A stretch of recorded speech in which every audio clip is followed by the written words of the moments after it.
எசேக்கியேல் 14ஆம் அதிகாரம் 1 முதல் 8 வசனங்களை நாம் யாவருமாக சேர்ந்து வாசிப்போம். இஸ்ரவேலுடைய மூப்பரில் சிலர் என்னிடத்தில் வந்து எனக்கு முன்பாக உட்கார்ந்தார்கள். அப்பொழுது கர்த்தருடைய வார்த்தை எனக்கு உண்டாகி, அவர், மனுபுத்திரனே, இந்த மனுஷர் தங்கள் நரகலான விக்கிரகங்களை தங்கள் இருதயத்தின் மேல் நாட்டி தங்கள் அக்கிரமமாகிய இடரலை தங்கள் முகத்துக்கு எதிராக வைத்துக் கொண்டிருக்கிறார்களே, இவர்கள் என்னிடத்தில் விசாரிக்க தகுமா? ஆகையால் நீ அவர்களோட பேசி சொல்ல வேண்டியது என்னவென்றால், இஸ்ரவேல் வம்சத்தாரில் தன்னுடைய நரகலான விக்கிரகங்களை தன் இருதயத்தின் மேல் நாட்டி தன் அக்கிரமாகிய இடரலை தன் முகத்துக்கு எதிராக வைத்துக் கொண்டிருக்கிற எவனாயிலும் தீர்க்கதரிசியினிடத்தில் வந்தால், கர்த்தராகிய நான் இஸ்ரவேல் வம்சத்தாருடைய இருதயத்தில் இருக்கிறதை பிடிக்கும்படியாக அப்படிப்பட்டவனுடைய நரகலான விக்கிரகங்களின் திரட்சிக்கு தக்கதாக உத்தரவு கொடுப்பேன். அவர்கள் எல்லாரும் தங்கள் நரகலான விக்கிரகங்களை பின்பற்றி என்னை விட்டு பேதலித்து போனார்கள் என்று கர்த்தராகிய ஆண்டவர் சொல்கிறார். ஆகையால் நீ இஸ்ரவேல் வம்சத்தாரை நோக்கி, திரும்புங்கள், உங்கள் நரகலான விக்கிரகங்களை விட்டு திரும்புங்கள், உங்கள் சகல அருவருப்புகளையும் விட்டு உங்கள் முகங்களை திருப்புங்கள் என்று கர்த்தராகிய ஆண்டவர் உரைக்கிறார். இஸ்ரவேல் வம்சத்தாரிலும் இஸ்ரவேலில் தங்குகிற அந்நியரிலும் என்னை பின்பற்றாமல் பேதலித்து தன் நரகலான விக்கிரகங்களை தன் இதயத்தின் மேல் நாட்டி தன் அக்கிரமமாகிய இடரலை தன் முகத்துக்கு எதிராக வைத்துக் கொண்டிருக்கிற எவனாயிலும் தீர்க்கதரிசியின் மூலமாய் என்னிடத்தில் விசாரிக்க வந்தால், அவனுக்கு கர்த்தராகிய நானே உத்தரவு கொடுத்து அந்த மனுஷனுக்கு விரோதமாக என் முகத்தை திருப்பி அவனை அடையாளமாகவும் பழமொழியாகவும் வைத்து அவனை என் ஜனத்தின் நடுவில் இராதபடிக்கு சங்கரித்து போடுவேன். அப்பொழுது நான் கர்த்தர் என்று அறிந்து கொள்வீர்கள். எங்களை அதிகமாய் நேசிக்கிறேங்க நல்ல பரலோக தகப்பனே, இந்த காலை நேரத்துக்காக நன்றி செலுத்துகிறோம். தேவரீர், இந்த வேளையிலும் கூட கர்த்தராகிய எங்கள் ஆண்டவர் எங்களோடு நீர் முகமுகமாக பேசும்படி ஜெபிக்கிறோம். எங்களுடைய ஆவிக்குரிய கண்களை கர்த்தர் திறப்பீராக, எங்கள் இருதயங்களை கர்த்தர் திறப்பீராக, எங்களுடைய ஆவிக்குரிய சகல உணர்வுகளையும் கர்த்தர் நீர் திறந்து இந்த காலை வேளையிலே உடைய வார்த்தைகளை எங்களோடு கூட நீர் பேசும்படி ஜெபிக்கிறோம். இந்த வார்த்தைகள் எங்களுக்குள் ஆழத்தில் விதைக்கப்பட்டு அவைகள் 100க்கு 100 பலன் கொடுக்கட்டும் என்று சொல்லி ஜெபிக்கிறோம். உடைய வார்த்தைகள் வெறுமையாய் திரும்பாமல் ஆண்டவரே, எங்களுக்குள்ள நீங்க விரும்புகிற காரியங்களை வாய்க்க பண்ணும்படி நாங்கள் ஜெபிக்கிறோம். எங்களை தாழ்த்துகிறோம். கர்த்தர் பேசுவீராக, நீர் மகிமைப்படுவீராக. எங்கள் ஆண்டவராகிய இயேசுவின் நாமத்தில் ஒப்பு கொடுத்து ஜெபிக்கிறோம் எங்கள் ஜீவனுள்ள நல்ல பிதாவே, ஆமென். ஆண்டவருடைய பரிசுத்த நாமம் மகிமைப்படுவதாக. இந்த எசேக்கியேல் தீர்க்க தரிசன புஸ்தகம் 14ஆம் அதிகாரத்தில் நாம் வாசிக்கிறோம், இஸ்ரவேலின் மூப்பர்கள் தீர்க்கதரிசியாகிய எசேக்கியேலுக்கு முன்பாக கடந்து சென்று அவர்கள் தேவனிடத்தில் விசாரிக்கும்படி கடந்து செல்கிறார்கள். அப்படி தேவனிடத்தில் விசாரிக்கும்படி கடந்து செல்லும் பொழுது தேவன் அவர்களுக்கு அவர்களுடைய இருதயத்தை அறிந்து, அவருடைய இருதயத்தின் சூழ்நிலைகளை, அவர்கள் இருதயத்தினுடைய நிலைமையை தேவன் அறிந்து அதை தம்முடைய தீர்க்கதரிசி இடத்தில் கர்த்தர் சொல்லுகிறதை நாம் பார்க்கிறோம். இப்போ நீங்க பார்த்தீங்கன்னா, இவங்க தேவனிடத்தில் விசாரிப்பதற்கு செல்கிறார்கள். இஸ்ரவேல் மூப்பர்கள் தேவனிடத்தில் விசாரிப்பதற்கு கடந்து செல்கிறார்கள். இப்போ விசாரிக்கிறது அப்படின்னா எப்படி அப்படின்னு சொல்லி பார்த்தோம் அப்படின்னா 2 விதமாக நம்ம பார்க்கலாம். they went to inquire of the Lord. தேவனிடத்தில் விசாரிக்கும்படி கடந்து சென்றார்கள். இப்போ தாவீதை குறித்து நாம் வேதத்தில் வாசிக்கும் போது David enquired of the lord, தாவீது தேவனிடத்தில் விசாரித்தான் அப்படின்னு சொல்லி ஒரு சில காரியங்கள் இருக்கும். முக்கியமாக சவுல் மரித்த பின்பு தாவீது தேவனிடத்தில் விசாரிப்பார். எப்படின்னா, ஆண்டவரே, இந்த மாதிரி சவுல் மரித்து விட்டார், எனக்கு இஸ்ரவேல் தேசத்துக்குள்ள, யூதா தேசத்துக்குள்ள நான் கடந்து செல்லாதபடிக்கு என்னை கொலை செய்யும்படி துரத்தி கொண்டிருந்தார். இப்பொழுது அவர் மரித்து விட்டார், ஆனாலும் நான் யூதாவின் பட்டணங்களில் ஒன்றில் போய் குடியிருக்கலாமா அப்படின்னு தாவீது தேவனிடத்தில் விசாரிப்பார். அப்படி அவர் விசாரிக்கும் போது கர்த்தர் சொல்லுவார், நீ போ அப்படின்ட்டு. அப்புறம் திரும்பவும் தாவீது விசாரிப்பார். எப்படின்னா, நான் எந்த பட்டணத்தில் போய் குடியிருக்கட்டும். அப்போ கர்த்தர் என்ன சொல்லுவார், நீ எப்ரோன்ல போய் இருப்பா அப்படின்னு சொல்லுவார். அப்படின்னா இந்த இடத்துல தாவீது தேவனிடத்தில் விசாரிக்கிறார் என்று வேதத்தில் வாசிக்கிறோம். ஆனால் தாவீது தேவனுடைய தன் வாழ்க்கையில் தேவனுடைய ஆலோசனையில் நடக்க வேண்டும், அல்லது தேவனுடைய வார்த்தையின்படி நடக்க வேண்டும், அல்லது தேவனுடைய விருப்பத்தின்படி தேவனுடைய சித்தத்தின்படி நடக்க வேண்டும் என்கிற நோக்கத்தோடு தாவீது தேவனிடத்தில் விசாரித்தார். ஆனால் இவங்க இப்போ பெரும்பாலான மற்ற ராஜாக்களை குறித்து பார்க்கும் பொழுது பிரச்சனையின் மத்தியிலே தேவனிடத்தில் விசாரிப்பார்கள். இப்போ ஒரு சூழ்நிலையில் அசிரியா ராஜா யுத்தத்துக்கு வந்துடுவார். இப்போ வந்த பிறகு இவங்களால யுத்தம் செய்ய முடியுமா அப்படின்னு ஒரு நம்பிக்கை இல்லாதப்போ ஒரு ராஜா என்ன செய்வார்னா, ஐயா, அவங்களுக்கு முன்பாக நிற்பதற்கு கூட எங்களுக்கு பலன் இல்லை, என்ன செய்வோம் என்று நாங்கள் அறியவில்லை அப்படின்னு சொல்லி தேவனிடத்தில் நீங்கள் ஏதாவது ஒரு உதவி செய்யுங்கப்பா அப்படின்னு விசாரிப்பாங்க.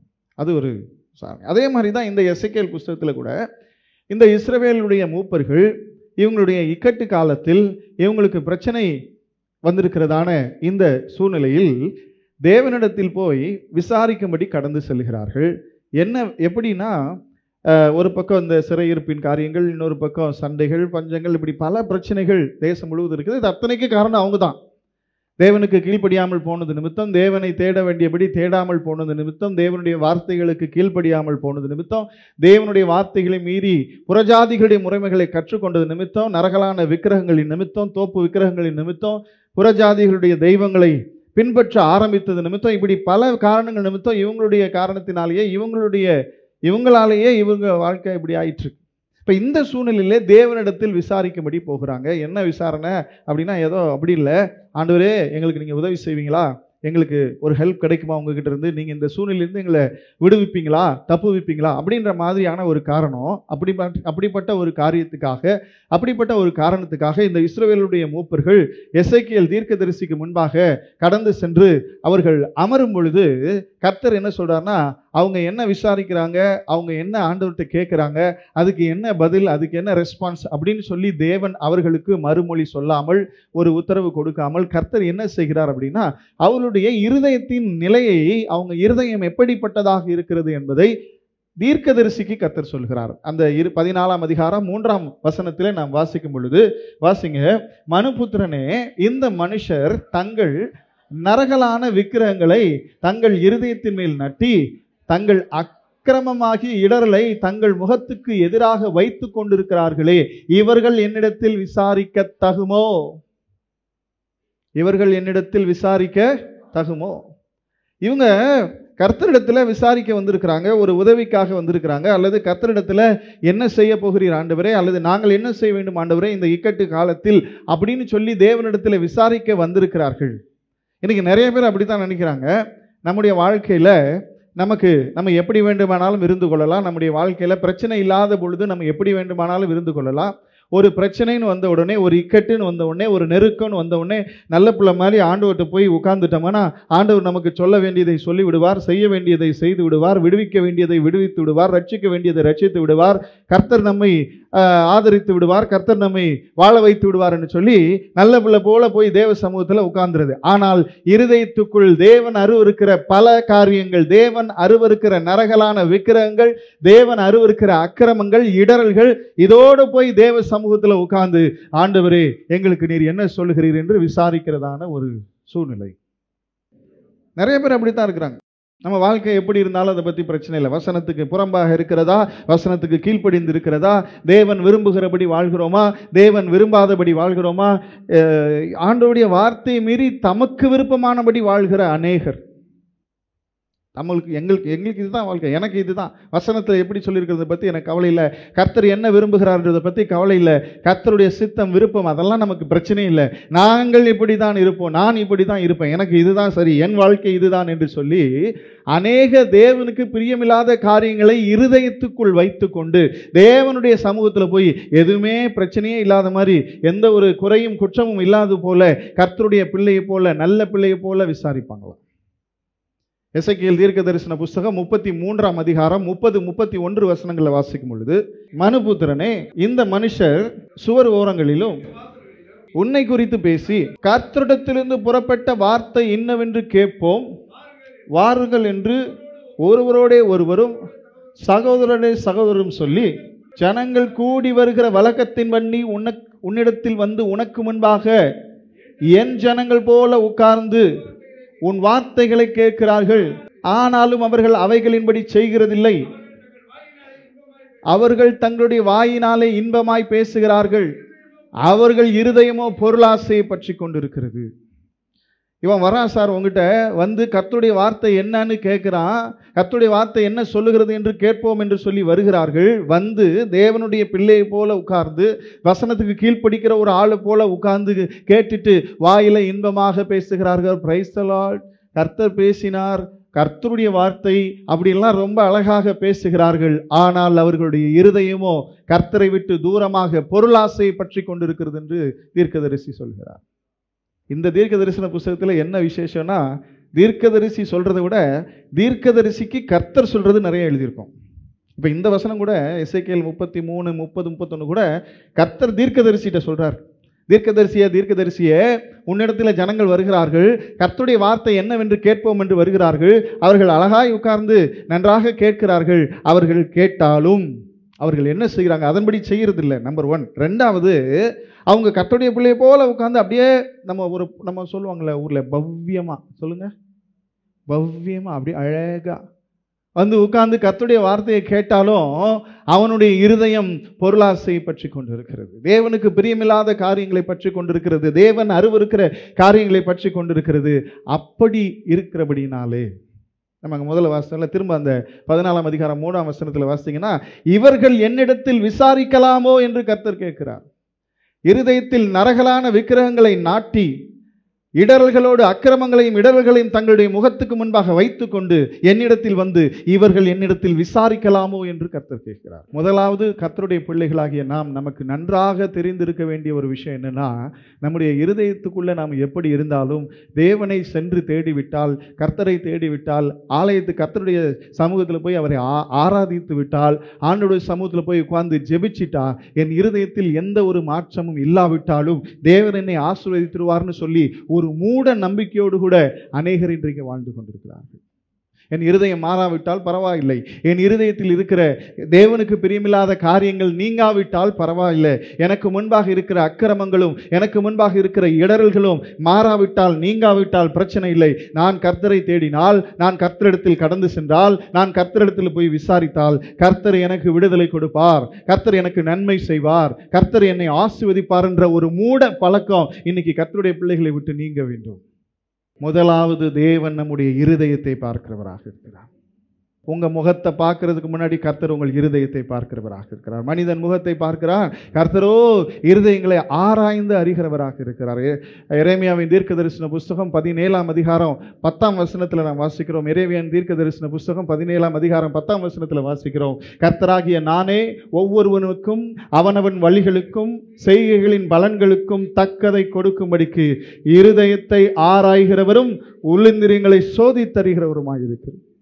சொல்லுது, கர்த்தர் தம்மை தேடுகிறவர்களுக்கு பலன் அளிக்கிறார். அவர் உண்டென்றும் அவர் தம்மை தேடுகிறவர்களுக்கும் பலன் அளிக்கிறார் என்று விசுவாசிக்க வேண்டும்னு வசனம் சொல்லுது. ஆனா அதே வசனம் தான் ஆண்டவர் இந்த இடத்துல சொல்றாரு, அவர் சும்மா பலன் அளிக்கிற தேவன் அல்ல, இருதயங்களை ஆராய்ந்து உள்ளிந்திரியங்களை சோதித்து அவனவனுக்கு கர்த்தர் பலன் அளிக்கிறவராக இருக்கிறார். அந்த எபிரேயரை மட்டும் நம்ம பிடிச்சுக்கிறோம். கர்த்தர் தம்மை தேடுகிறவர்களுக்கு பலன் அளிக்கிறார், தம்மை தேடுகிறவருக்கு பலன் அளிக்கிறார். சும்மா பலன் அளிக்கிறது இல்லை சார். கர்த்தர் தம்மை தேடுகிறவர்களுக்கு சும்மா பலன் அளிக்கிறது இல்லை, அவர்களுடைய இருதயங்களை ஆராய்ந்து அறிகிறவராக இருக்கிறார். அவர்களுடைய உள்ளிந்திரியங்களை தேவன் சோதித்து அறிந்து அப்புறமாக பலன் அளிக்கிறார் என்று வேதம் சொல்கிறது. அநேகருடைய வாழ்க்கை மாற வேண்டும், என் வாழ்க்கையில் இருக்கிற பிரச்சனைகள் மாற வேண்டும், எனக்கு ஒரு பெரிய பிரேக் த்ரூ வர வேண்டும், எனக்கு ஒரு பெரிய டெலிவரன்ஸ் வர வேண்டும். முதல்ல உனக்குள், உன் இருதயத்துக்குள் தேவன் அருவருக்கிற காரியங்கள் உன்னை விட்டு நீங்க வேண்டும். அப்படி மாறாத பட்சத்தில் ஆண்டவர் சொல்லுகிறார், அவர்கள் என்னிடத்தில் விசாரிக்கலாமோ, அவன் என்கிட்ட விசாரிக்கலாமா, அவன் என்கிட்ட வந்து கேட்கலாமா அப்படின்னு கர்த்தர் சொல்றார். அப்போ நம்ம இதை நன்றாக புரிந்து கொள்ள வேண்டும். ஆண்டவர் நம்முடைய இருதயத்தை நன்றாக, நம்முடைய வாயிலிருந்து ஒரு சொல் பிறப்பதற்கு முன்பாக, நம்முடைய வாயிலிருந்து ஒரு ஜெபம் புறப்படுவதற்கு முன்பாக, நம்முடைய வாயிலிருந்து ஒரு வார்த்தை புறப்படுவதற்கு முன்பாக தேவன் அந்த வார்த்தைக்கு பின்பாக இருதயத்தின் ஆழத்தில் இருக்கிற எண்ணங்களையும் அந்த எண்ணங்களுக்கு பின்பாக இருக்கிற நோக்கங்களையும் தேவனாகிய கர்த்தர் அறிந்திருக்கிறார்.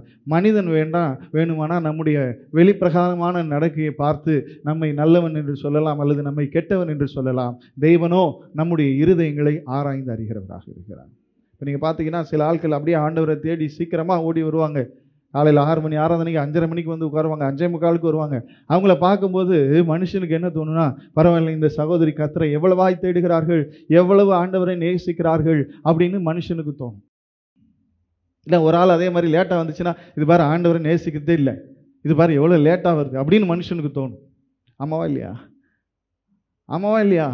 மனுஷனுக்கு அப்படி தான் தோணும். ஆனால் அந்த லேட்டாக வந்த சகோதரி அவங்க வீட்டில் 1000 பிரச்சனையை தாண்டி, ரட்சிக்கப்படாத குடும்பத்தாரையெல்லாம் தாண்டி, பிரச்சனைகளை தாண்டி, ஒருவேளை காசு இல்லாமல் பிரச்சனையோடு கூட பஸ்ஸு கிடைக்காம, ஆட்டோ கிடைக்காம அழுது ஓடி வந்தது அவங்களுக்கு தான் தெரியும், மனுஷனுக்கு தெரியாது. ஆனால் கர்த்தருக்கு தெரியும். தேவன் இருதயத்தை பார்க்கிறவராக இருக்கிறார். தேவன் நம்முடைய இருதயத்தை நிறுத்த அறிகிறார் என்று வேதம் சொல்லுகிறது. அவர் உள்ளிந்திரியங்களை ஆராய்ந்து அறிகிறார். தேவனுக்கு முன்பாக நம்முடைய வெளிப்பிரகாரமான பாவலெல்லாம் ஆண்டவர்கிட்ட வேலை செய்யாது. ஆண்டவர்கிட்ட வேலை செய்யாது. பரிசுத்தனை போல, பரிசுத்தவானை போல வெளியிலே தோற்றமளிக்கிற காரியங்கள் தேவனுக்கு முன்பாக அது வேலைக்காகாது. கர்த்தர் நம்முடைய இருதயங்களை ஆராய்ந்த, இவன் போய் ஆண்டவர்கிட்ட போய் இக்கட்டு நேரத்தில், கஷ்டத்தின் நேரத்தில் விசாரிக்கலாம் என்று கடந்து செல்லும் பொழுது தேவன் என்ன சொல்றார்? முதல்ல அவனுடைய இருதயத்தை தீர்க்கதரிசிக்கு வெளிப்படுத்துகிறார்.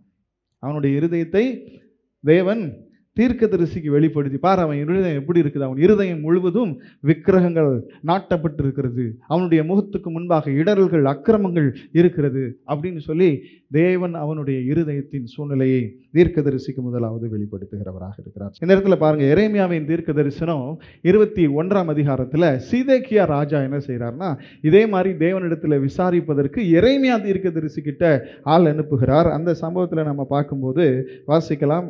எரேமியா 21ஆம் அதிகாரம், எரேமியா 21ஆம் அதிகாரம் முதல் 2 வசனங்களை வாசிப்போம். சிதேக்கியா ராஜா மல்கியாவின் குமாரனாகிய பஸ்கூரையும் ஆசாரியனான மாசேயாவின் குமாரனாகிய செப்பனியாவையும் எரேமியாவினிடத்தில் அனுப்பி, நீர் எங்களுக்காக கர்த்தரிடத்தில் விசாரியும். பாபிலோன் ராஜாவாகிய நேபுகாத் நேச்சார் எங்களுக்கு விரோதமாய் யுத்தம் செய்கிறான். ஒருவேளை கர்த்தர் தம்முடைய எல்லா அற்புத செயலின்படியையும் எங்களுக்கு அனுக்கிரகம் செய்து அவனை எங்களை விட்டு போக பண்ணுவார் என்று சொல்லி அனுப்பின போது, இப்போ சிதேக்கியான்னு ஒரு ராஜா இருக்கிறார்.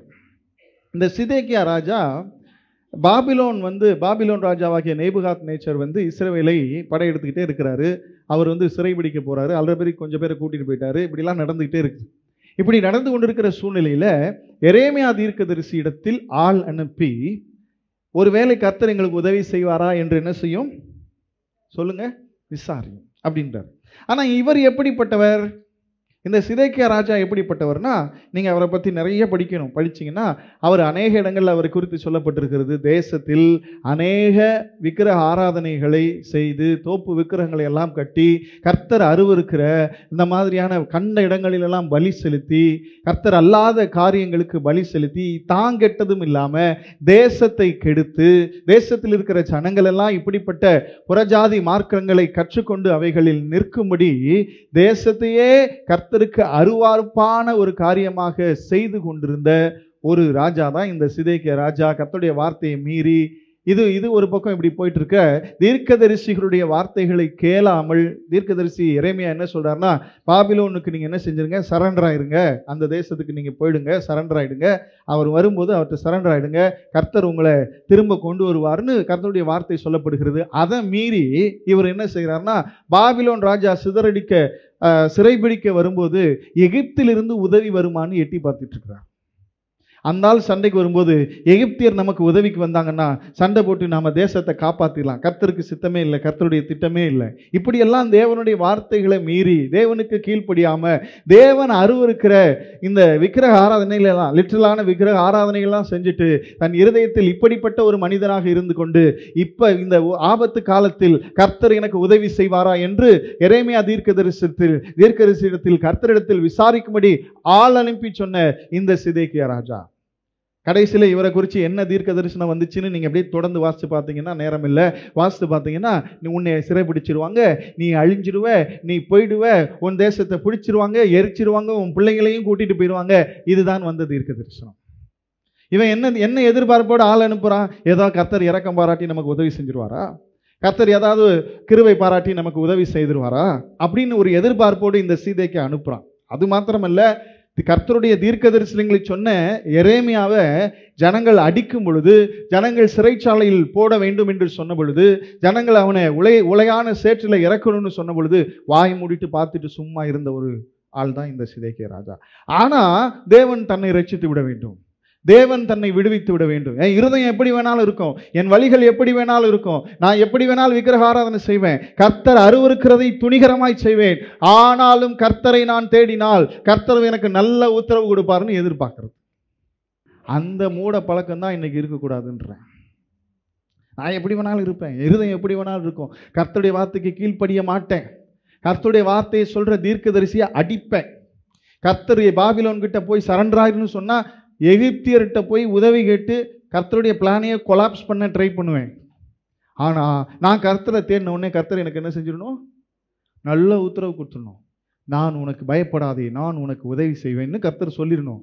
இந்த மாதிரி ஒரு மூட நம்பிக்கையோடு வாழ்ந்து கொண்டிருக்கிறவங்களுக்கு தான் இன்னைக்கு ஆண்டவர் பேசுகிறார்.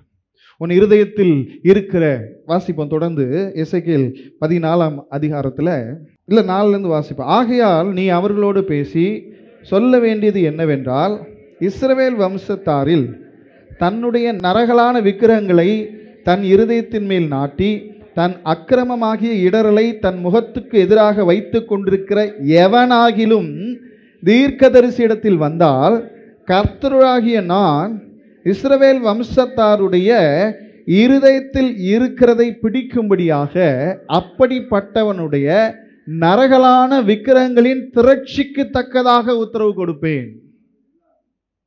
முதல்ல உனக்கு உத்தரவு எதிர்பார்த்து நீ வரிய, நான் எப்படி வேணாலும் இருப்பேன், என் இருதயம் எப்படி வேணாலும் இருக்கும், கர்த்தருக்கு பிரியமில்லாததை செய்யும், கர்த்தர் அருவருக்கிறதை செய்யும், அக்கிரமங்கள் எனக்கு முன்பாக இருக்கும், என் விக்கிரகங்கள் என் இருதயத்தில் நாட்டப்பட்டிருக்கும் அப்படின்னு சொல்லிட்டு அப்படிப்பட்ட ஒரு மனிதனாக தேவனிடத்தில் விசாரிக்கும்படி நீ வந்தால், கர்த்தர் சொல்லுகிறார், அவர்கள் என்னிடத்தில் முதலாவது விசாரிக்கலாமோ, அவங்க என்கிட்ட விசாரிக்கலாமான்னு கேட்கிறார் ஃபர்ஸ்ட். ரெண்டாவது சொல்றாரு, அப்படி அவர்கள் என்னிடத்தில் விசாரித்தால் கர்த்தராகிய நான் அவர்களுக்கு எப்படி மறு உத்தரவு கொடுப்பேன் தெரியுமா, அவர்களுடைய விக்கிரகங்களின் திரட்சிக்கு தக்கதாக பதில் கொடுப்பேன், அவர்களுடைய அக்கிரமங்களின் திரட்சிக்கு தக்கதாக மறு உத்தரவு கொடுப்பேன், அவர்களுடைய பாவங்களின் திரட்சிக்கு தக்கதாக நான் மறு உத்தரவு கொடுப்பேன், அவர்களுடைய மீறுதல்களுக்கு திரட்சிக்கு தக்கதாக மறு உத்தரவு கொடுப்பனே அல்லாமல், ஒருவேளை இவங்க என்னை தேடிட்டாங்கன்னு இவங்களுக்கு ஒரு நல்ல மறு உத்தரவு கொடுப்பது இல்லை, அவர்களுடைய அக்கிரமங்களின் பாவங்களின் விக்கிரகங்களின் திரட்சிக்கு தக்கதாக மறு உத்தரவு கொடுப்பேன் என்று கர்த்தர் சொல்கிறார்.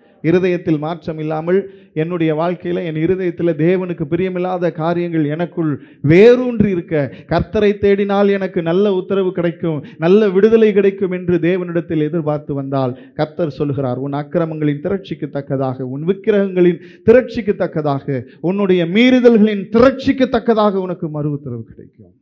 முதலாவது நீ என்ன செய்யணும், தொடர்ந்து அடுத்த வசனத்தை வாசிப்போம். ஆகையால் நீ இஸ்ரவேல் வம்சத்தாரை நோக்கி திரும்புங்கள். சொல்லுங்க, எல்லாரும் சத்தமா சொல்லுங்களேன், சத்தமா சொல்லுங்க, திரும்புங்கள்.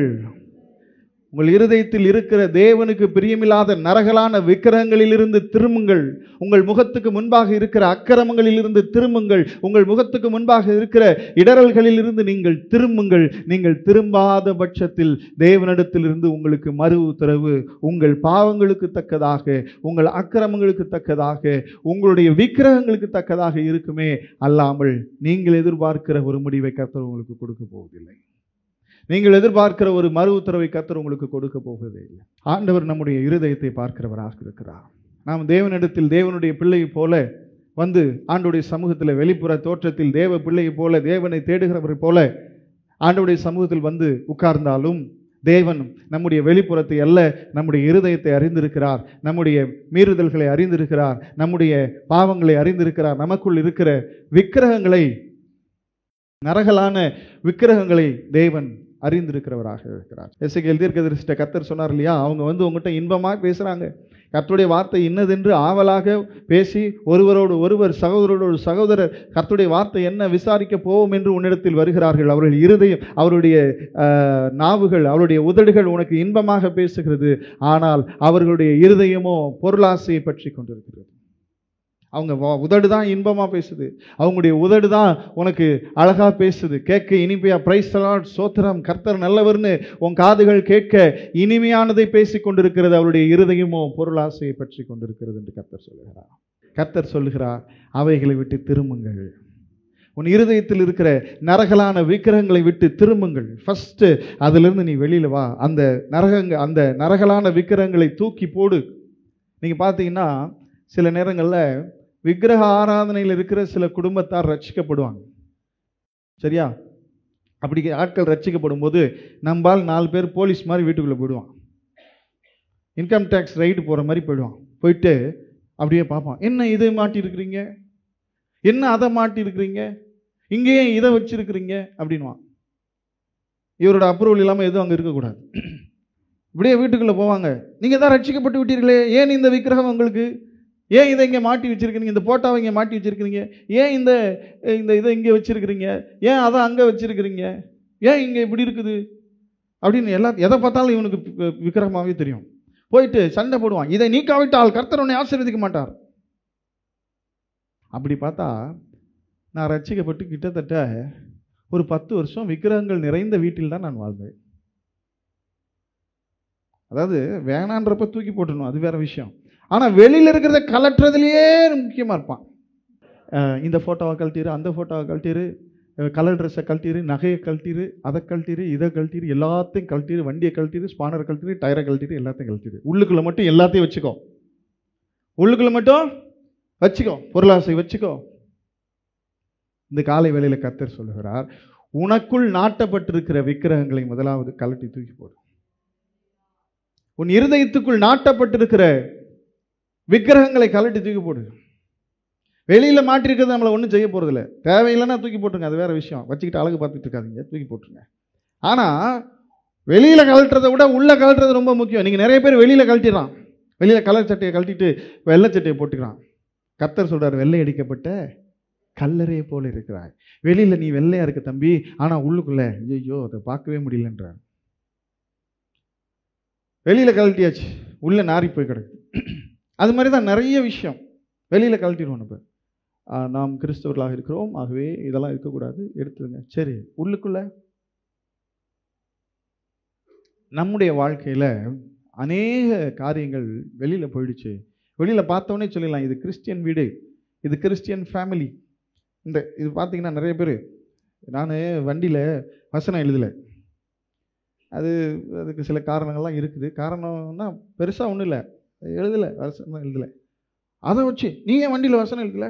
வண்டியில் வசனம் எழுதுனா நீ கிறிஸ்டியன், வண்டியில் வசனம் எழுதாதவன் சொல்லுங்க சார். வண்டியில் வசனம் எழுதுறமா, வீட்டு வாசலில் வசனம் எழுதுறமா, வீட்டில் வசனம் மாற்றமா? சில வீட்டுக்கெல்லாம் போன உடனே தலையில் தட்டும், என்னன்னு பார்த்தா இயேசு இந்த வீட்டின் தலைவன் இருக்கும். அது அங்கே மட்டும்தான், அந்த தலையில் தட்டுற அந்த போர்டில் மட்டும்தான். மற்றபடி எல்லாத்துக்கும் அங்கே இருக்கிற அம்மாவோ ஐயாவோ தான் தலைவன், இல்லைன்னா வேற ஒரு ஆளாக இருப்பாங்க. பேருக்கு தான். வசனம் மாட்டிட்டா கிறிஸ்டியன் வீடு, வசனம் வச்சுட்டா முடிஞ்சிச்சு. இங்கே என்ன இருக்கு? இங்கே என்ன இருக்குது? நல்லா தெரிஞ்சுக்கோங்க. வெளிப்பிரகாரமான, அதுக்காக இப்படிலாம் நம்ம பேசிட்டோம்னா பேண்ட்டை கிழிச்சு விட்டு வருவான். என்னடா நீங்கள் தான் வெளிப்பிரகாரமாக எதுவுமே பிரச்சனை இல்லைன்னு சொல்லிட்டீங்க, மானம் போதேடா, அது எனக்கு பிரச்சனை இல்லை. என்னடானா வெளிப்பிரகமாக இருந்தானே, உள்ள நாங்கள்லாம் பரிசுத்தமாக இருக்கிறோம். உள்ள பார்க்கணும், அந்த உள்ள திறந்து ஆப்ரேஷன் பண்ணி பார்க்கணும், பைசெக்ஷன் பண்ணி உள்ள பரிசுத்தமாக இருக்கா. உள்ளத்தில் தேவன் சுத்தத்தை எதிர்பார்க்கிறார். உள்ளத்தில் இருக்கிற விக்கிரகங்களை அகற்றி போடுங்கள் என்று கர்த்தர் சொல்கிறார். வெளியில் இருக்கிறதெல்லாம் நம்ம கலட்டுறது ரொம்ப பெரிய விஷயமே இல்லை. வெளியில் இப்படி பண்ணிடலாம். ஒரு நாள் ஒரு குடும்பம் ரட்சிக்கப்பட்டுச்சுன்னா 5 நிமிஷத்தில் எல்லா விக்கிரகத்தையும் வீட்டிலேருந்து தூக்கி போட்டுடலாம். ஆனால் 5 வருஷம் ஆனாலும் 50 வருஷம் ஆனாலும் பல விக்கிரகங்கள் இருதயத்துக்குள்ள நாட்டப்பட்டிருக்கிறது. நல்லா குழி தோண்டி காங்கிரீட் போட்டு புதைச்சி வச்சிருக்கணும் சில விக்கிரகங்களை. கொலோசியர் நிருபம் 3வது அதிகாரம் 5ஆம் வசனத்தை வாசிப்பார். ஆகையால் விபச்சாரம், அசுத்தம், மோகம், துர் இச்சை, விக்கிரக ஆராதனையான பொருளாசை ஆகிய இவைகளை பூமியில் உண்டு பண்ணுகிற உங்கள் அவயவங்களை அழித்து போடுங்கள். இப்போ ஒரு காரியம் கர்த்தருக்கு பிரியமில்லாதது, ஒரு சுபாவம் தேவனுக்கு பிரியமில்லாதது, ஒரு ஒரு ஆட்டிடியூட், ஒரு ஒரு ஒரு ஒரு மைண்ட் செட் தேவனுக்கு பிரியமில்லாதது அப்படின்னு தெரிஞ்சதுக்கு அப்புறம் வெளியில அதை காட்டிக்கொள்ளாமல் இருதயத்துக்குள் அந்த அந்த சுபாவத்தோடு, அந்த தேவனுக்கு பிடிக்காத ஒரு காரியத்தோடு வாழ்வதுதான் உள்ளத்தில் இருக்கிறதான அல்லது இருதயத்தில் இருக்கிறதான விக்கிரகாராதனை, விக்கிரகம். இப்போ ஆண்டவர் இந்த இடத்துல சொல்லும்போது விபச்சாரம், அசுத்தம், மோகம், துர் இச்சை, விக்கிரக ஆராதனை ஆகிய பொருளாசை அப்படின்னு சொன்ன உடனே இதெல்லாம் விக்கிரக ஆராதனைப்பா, இந்த விக்கிரகம்லாம் நமக்குள்ள இருக்கக்கூடாது அப்படின்னா நம்ம சொல்லுவோம், நான் எங்கே விபச்சாரம் செய்தேன், நான் எங்கே பொருளாசையில் போய் எவனையாவது கொள்ளையடிச்சேனா, நான் போய் யாரையாவது திருடினா, யாரையாவது ஃப்ராட் பண்ணனா அப்படிலாம் நம்ம எல்லாம் நினைப்போம். ஆனால் ஆண்டவராகிய இயேசு கிறிஸ்து ரொம்ப தெளிவாக நமக்கு புதிய ஏற்பாட்டில் சொல்லியிருக்கிறார். விபச்சாரம் செய்யாதிருப்பாயாக என்று உங்களுக்கு நியாயப்பிரமாணத்தில் சொல்லப்பட்டிருக்கிறது. ஆனால் ஒரு ஸ்திரீயை இச்சையுடைய பார்வையோடு ஒருவன் பார்க்கும் பொழுதே அவன் அவளோடு விபச்சாரம் செய்து விட்டான் என்று நான் உங்களுக்கு சொல்லுகிறேன் என்று இயேசு சொல்லியிருக்கிறார். கொலை செய்யாதிருப்பாயாக என்று உங்களுக்கு நியாயப்பிரமாணத்தில் சொல்லப்பட்டிருக்கிறது. தன் சகோதரனை முகாந்திரம் இல்லாமல் தன் இருதயத்தில் பகைக்கிறவன் அவனை கொலை செய்து விட்டான் என்று இயேசு சொல்லுகிறார். அப்போ வெளியில கொலை செய்யல, வெளியில சார் என்ன செய்யல, கொலை செய்யல. ஆனா உள்ளத்துல ஒவ்வொரு நாளும் அவனை வச்சு கொன்னு சித்திரவதை பண்ணி கொலை பண்ணிட்டு இருக்கிறான். அவனாலதான் என் வாழ்க்கை இப்படி ஆகி போச்சு, அவன் என் சொத்தை எடுத்துட்டு போயிட்டான், அவன் ஏமாத்திட்டான். ஆனா உண்மை என்ன நடந்திருக்குன்னு தெரியாது. உண்மை என்ன நடந்திருக்குன்னு கர்த்தருக்கு தான் தெரியும். ஆனா இப்படி தன் சகோதரனை இருதயத்தில் அனுதினமும் பகைத்து கொண்டிருக்கிற ஒரு சுபாவம், ஒரு கோபம் என்கிற ஒரு சுபாவம், அல்லது பழி வாங்குகிற ஒரு சுபாவம், அந்த வெஞ்சன்ஸ், என்ன இப்படி பண்ணிட்டான், அவனால தான் நான் இப்படி இருக்கிறேன், அவன் என்னை திருடிட்டான், அவன் என்னை இது பண்ணிட்டான். இப்போ இது மாதிரியான பகைகள், இது மாதிரியான பகைகள். இன்னொன்று பொறாமைகள், பொறாமைகள், பகைகள், பொறாமைகள், தேவன் அருவருக்கிற கசப்புகள். அப்புறம் பார்த்தீங்கன்னா இந்த மாதிரி விபச்சாரம். நாங்கள் எங்கே சார் விபச்சாரம் செஞ்சோம், அதெல்லாம் நம்ம செய்யறதில்லை. நீ செய்யறதில்லை, பிசிக்கலி நீ போய் யாரோடும் இன்னொரு ஆளோடு சேர்ந்து விபச்சாரம் செய்யல. ஆனால் உன் இருதயத்தில், உன் இருதயத்தின் ஆழத்தில் நீ அவங்களோட அந்த ஒரு காரியத்தில் நீ அதை நினைத்து நினைத்து நினைத்து நீ அந்த விபச்சாரத்தில் வாழ்ந்து கொண்டிருக்கிறார். நினைச்சு மனசுல நினைச்சு நினைச்சு நினைச்சு செய்யல, செய்யறதுக்கு தைரியம் இல்லை. அதுதான் உண்மை. செய்யல, செய்யறதுக்கு வாய்ப்பு இல்லை, செய்யறதுக்கு தைரியம் இல்லை. ஆனால் உன் இருதயத்தின் ஆழத்தில் அந்த துர் இச்சைகளோடு, அந்த விபச்சார எண்ணங்களோடு, இயேசு சொன்னது போல உன் இருதயத்தில் அப்படிப்பட்ட எண்ணங்களோடு நீ வாழ்ந்து கொண்டிருக்கிறாய். உன் இருதயத்தில் விபச்சாரம் என்கிற ஒரு விக்கிர ஆராதனையோடு நீ வாழ்ந்து கொண்டிருக்கிறாய். இன்னொரு பக்கம் பண ஆசை. வசனம் சொல்லுது, பணம் நமக்கு பிரச்சனை இல்லை, கர்த்தர் நமக்கு பணம் கொடுத்திருந்தா சந்தோஷமாக அந்த காரியத்தை நீங்கள் சந்தோஷமாக அனுபவிங்க. உங்களுக்கு தேவைக்கு, உங்கள் குடும்பத்துக்கு அதிகமாக இருந்தால் இல்லாதவர்களுக்கு நீங்கள் கொடுங்கள், அதில் தேவன் சந்தோஷப்படுவார். அது காரியம். ஆனால் பண ஆசை, பண ஆசை, வெறி. வசனம் சொல்லுது, பண ஆசை எல்லா தீமைக்கும் வேறாக இருக்கு. வெளியில பார்த்தீங்கன்னா அப்படியே எல்லாம் கர்த்தர் கொடுத்தாருங்க, கர்த்தர் கர்த்தர் கர்த்தர் கர்த்தருக்காக ஏதாவது செய்யணும் அப்படின்னு. ஆனால் உள்ளுக்குள்ள பண ஆசை. என்ன செய்யறது, இப்படி பண்ணுவோம், பிஸ்னஸ் இப்படி பண்ணுவோம், அப்படி பண்ணுவோம், திருட்டுத்தனம் பண்ணுவோம்.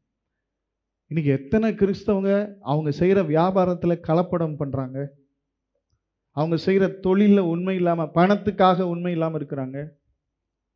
எங்கள் ஊர் சைட்லாம் பார்த்தீங்கன்னா கலப்படம் பண்ணுறதுக்கே கம்பெனி வச்சுருப்பான். கலப்படம் பண்ணுறதுக்கு ஒரு கம்பெனி. இந்த 12th ஸ்டாண்டர்ட் எக்ஸாம் எழுதி லீவ் விட்டாச்சுன்னா பிள்ளைங்கள்லாம் வேலைக்கு விடுவாங்க. என்ன வேலைக்கு தெரியுமா? கருப்பு முழு உளுந்துருக்குல்ல, அதில் இந்த கரிசம் என்ன லேசாக பண்ணி அதில் மிக்ஸ் பண்ணி விட்டுருவாங்க. இந்த கலப்படம் பண்ணுறதுக்கு வேலை, அதுக்கு சம்பளம் ஒரு நாளைக்கு 100 ரூபா அப்படிலாம் கொடுப்பாங்க. தேவனுக்கு மகிமை மேலே மேலே, தேவனுக்கு மகிமை. இதுதான் பண ஆசை.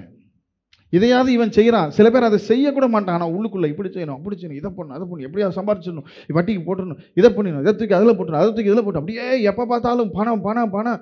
செய்தி கேட்கும்போது அப்படி இருப்பான். அப்புறம் பணம் பணம் பணம். ஐயோ நான் கொள்ளை அடிக்கலைங்க, நான் ஃப்ராட் பண்ணலைங்க, நான் நல்லவங்க. ஆனால் உள்ளம் முழுவதும் பண ஆசையால் நிரம்பி இருக்கிறது. எப்படியாவது பணக்காரன் ஆயிடும், எப்படியாவது பெரிய ஐஸ்வர்யவான் ஆயிடணும். வேதம் சொல்லுது, நீதிமொழிகளில் கர்த்தர் சொல்லுகிறார், உண்மையுள்ள மனுஷன் பரிபூரண ஆசீர்வாதங்களை பெறுவான். உண்மையுள்ள மனுஷன் பரிபூர்ண ஆசீர்வாதங்களை பெறுவான். ஐஸ்வர்யவானாகிறதுக்கு தீவிரிக்கிறவன் ஆக்கினைக்கு தப்பான். நீ உண்மையா இரு, கர்த்தர் உன்னை ஆசீர்வதிக்கட்டும், நீ என்ஜாய் பண்ணு அந்த ஆசீர்வாதத்தை. யாரும் உன்னை என்ன கேட்கல. ஆனா எப்படியாவது பணக்காரன் ஆகணும், இதை தூக்கி அதுல போடு, அதை தூக்கி இதுல போடு, நான் பண்ணு, என்னமா பண்ணு, பணக்காரன் ஆகணும். ஐயோ அண்ணன் பெரிய ஆளாயிட்டானே, அண்ணன் வீடு கட்டானே, அக்கா தோட்டம் வாங்கிட்டாலே, நான் ஒன்றும் செய்யலையே, பணக்காரன், ஐயோ பணம் பணம் பணம் பணம். இதுதான் பிரச்சனை. இது வெளியில சொல்றது இல்லை, மனசுக்குள்ளேயே. சிலரெல்லாம் பார்த்தீங்கன்னா அப்படியே உட்காந்துட்டே இருப்பான்.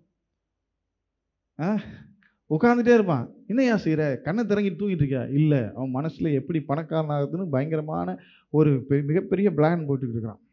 யோசிச்சுட்டே இருப்பான்.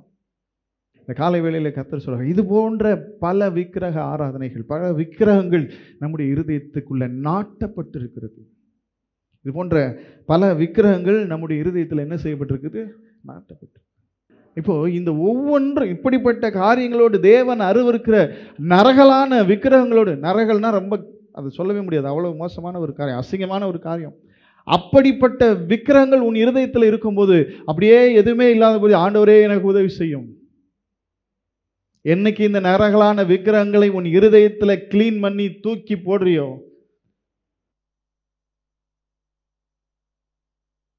என்னைக்கு உன் இருதயம் இந்த விக்கிரகங்கள் நீக்கப்பட்டு தூய்மையாகிறதோ, அன்னைக்கு வரைக்கும் நீ எதிர்பார்க்கிற ஒரு விடுதலை உனக்கு கிடைக்க போறதில்லை.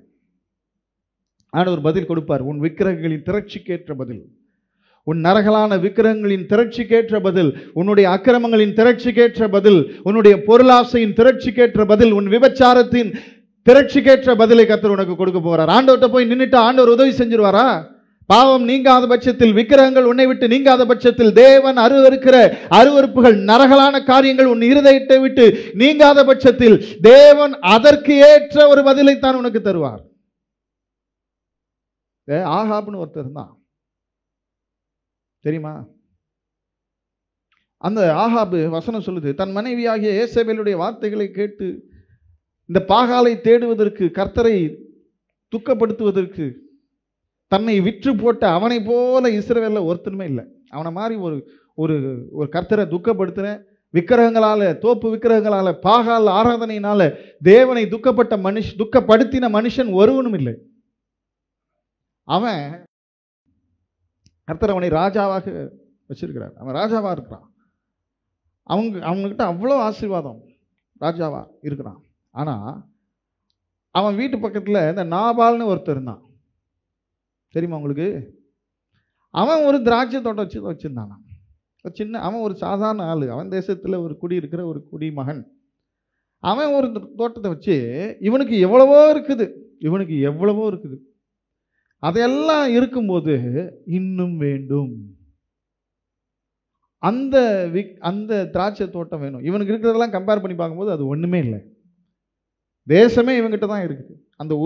அந்த திராட்சை தோட்டம் இவனுக்கு ஒண்ணுமே கிடையாது. ஆனா அதை போய் ஆசைப்பட்டு, அதை ஒய்ஃப் கேட்டு, அதுக்கப்புறம் கடைசியில அந்த ஒரு விஷயத்துல இவன் வாங்கி கட்டிக்கிட்ட சாபம் தலைமுறையா இருந்துச்சு. கர்த்தர் சொல்லுவாரு, அவனுக்கு கொடுத்த சாபத்தை கர்த்தர் தம்முடைய ஊழியக்காரர் எலியாவை கொண்டு அவனுக்கு கொடுத்த சாபத்தை கர்த்தர் நிறைவேற்றினார்னு தலைமுறையா வரும். இவன் செஞ்ச நிறைய பாவங்களை கூட கர்த்தர் மன்னிச்சிருவாரு. ஆண்டவர் சொல்லுவாரு, இந்த ஆகாப் தன்னை தாழ்த்தினதை பார்த்தாயா எலியா அப்படின்னு. ஆண்டவர் அந்த நேரத்தில் அவனை அழிக்காம பாதுகாப்பாரு. அவன் தன்னை தாழ்த்தி தேவனிடத்துல தன்னுடைய குற்றங்களை அறிக்கையிட்டு தாழ்த்தும் போது கர்த்தர் அவன் மேல இறங்குவார். எலியா கிட்டே சொல்லுவாரு, பாரு அவன் தன்னை எப்படி தாழ்த்திட்டான் அப்படின்னு. ஆனா இந்த ஒரு விஷயத்துல, இந்த நாபால் அந்த திராட்சை தோட்டத்தின் விஷயத்துல அவன் வாங்கின சாபம் தலைமுறையாக அவனை தொடர்ந்தது. பொருளாசை என்கிற விக்கிரக ஆராதனை, விபச்சாரம் என்கிற விக்கிரக ஆராதனை, பொறாமை என்கிற விக்கிரக ஆராதனை, பகை என்கிற விக்கிரக ஆராதனை, துர் இச்சை, இந்த மாதிரி காரியங்கள் சில பேருக்குள்ளெல்லாம் பொறாமை இருந்துகிட்டே இருக்கும். பொறாமை. நான் நல்லா இருக்கணும் இல்லையோ, என் சகோதரன் நல்லா இருக்கக்கூடாது, என் சகோதரி நல்லா இருக்கக்கூடாது. இப்போ அவங்க வந்து ஒருவேளை ஏதோ சாரி கேட்டாங்கன்னு வச்சுக்கோங்களேன், மன்னிச்சிட்டேன்றான், சிரிச்சிட்டே சொல்லிடுவான். ஆனால் உள்ளுக்குள்ள எப்போ இவனை தூக்கி போகிறதுக்கு சான்ஸ் கிடைக்கும், முடியுதோ இல்லையோ, செய்கிறானோ இல்லையோ, இவன் சிந்தையெல்லாம் பகை, இவன் சிந்தையெல்லாம் பொறாமை, இவன் சிந்தையெல்லாம் கசப்பு. இப்போ ஆண்டவர் சொல்ற, இதெல்லாம் உனக்கு விக்கிரகமாக இருக்குதுப்பா, இந்த விக்கிரகங்களை உன்னை விட்டு நீ என்ன செய்யணும்? திரும்புங்கள், உங்கள் நரகலான விக்கிரகங்களை விட்டு என்ன செய்யுங்க? நான் சொல்கிறேன், உங்கள் இருதயத்துக்குள்ளே, அதாவது நம்ம செய்ய மாட்டோம், we will not commit that sin, we will not commit that what God does not like. ஆனால் அந்த எண்ணம், அந்த இச்சை, அந்த அந்த காரியம் நம்ம இருதயத்துக்குள்ளே இருக்கும் பாருங்களேன், உள்ளே இருந்துகிட்டே இருக்கும். அதை செய்யலை, நீ அந்த தப்பை நீ செய்யலை, நீ கோவப்பட்டு அவனை கொலை செய்யலை, நீ விபச்சாரம் செய்யலை, நீ பொருளை திருடலை, ஒருத்தனை ஏமாத்தலை, நீ நீ நீ வந்து திருடலை, கொலை செய்யலை, பட் அந்த எண்ணம், அந்த இச்சை, அந்த காரியம் உனக்குள்ள இருந்துகிட்டே இருக்கு பாருங்களேன். ஆண்டவர் அதை தான் சொல்றாரு, உன் இருதயத்தில் இருக்கிற நரகலான விக்கிரகங்களை விட்டு நீ திரும்பாத பட்சத்தில், முதலாவது உங்களுடைய நரகலான விக்கிரகங்களை விட்டு திருப்புங்கள், உங்கள் இருதயத்தை திருப்புங்கள், அதெல்லாம் எடுத்து போடுங்க. கர்த்தர் நிச்சயமா உதவி செய்வார். சில நேரங்களில் பார்த்தீங்கன்னா, நமக்கு விரோதமாக யாராவது பெரிய பெரிய துரோகங்களை செஞ்சிருப்பாங்க. ஆனால் கர்த்தர் நம்மளை பார்த்து என்ன சொல்லுவார் தெரியுமா? என்ன சொல்லுவார்? அவங்கள மன்னிச்சிருன்னுவார், அவங்கள மன்னிச்சிருன்னுவார். மன்னிக்க கஷ்டமாக இருக்கும். நான் சொல்கிறேன், நீங்கள் கஷ்டப்பட்டு ஜெபம் பண்ணி ஆண்டவர்கிட்ட காத்திருந்து ஜெபம் பண்ணி நீங்கள் அவங்கள மன்னித்து அந்த கசப்பை உங்களை விட்டு எடுத்து போட்டுரும். இல்லைன்னா அவங்களுக்கு பிரச்சனை இல்லை, உங்களுக்கு தான் பிரச்சனை. என்னுடைய வாழ்க்கையில் ஒரு ஊழியக்காரரை கர்த்தர் மன்னிக்க சொன்னார்.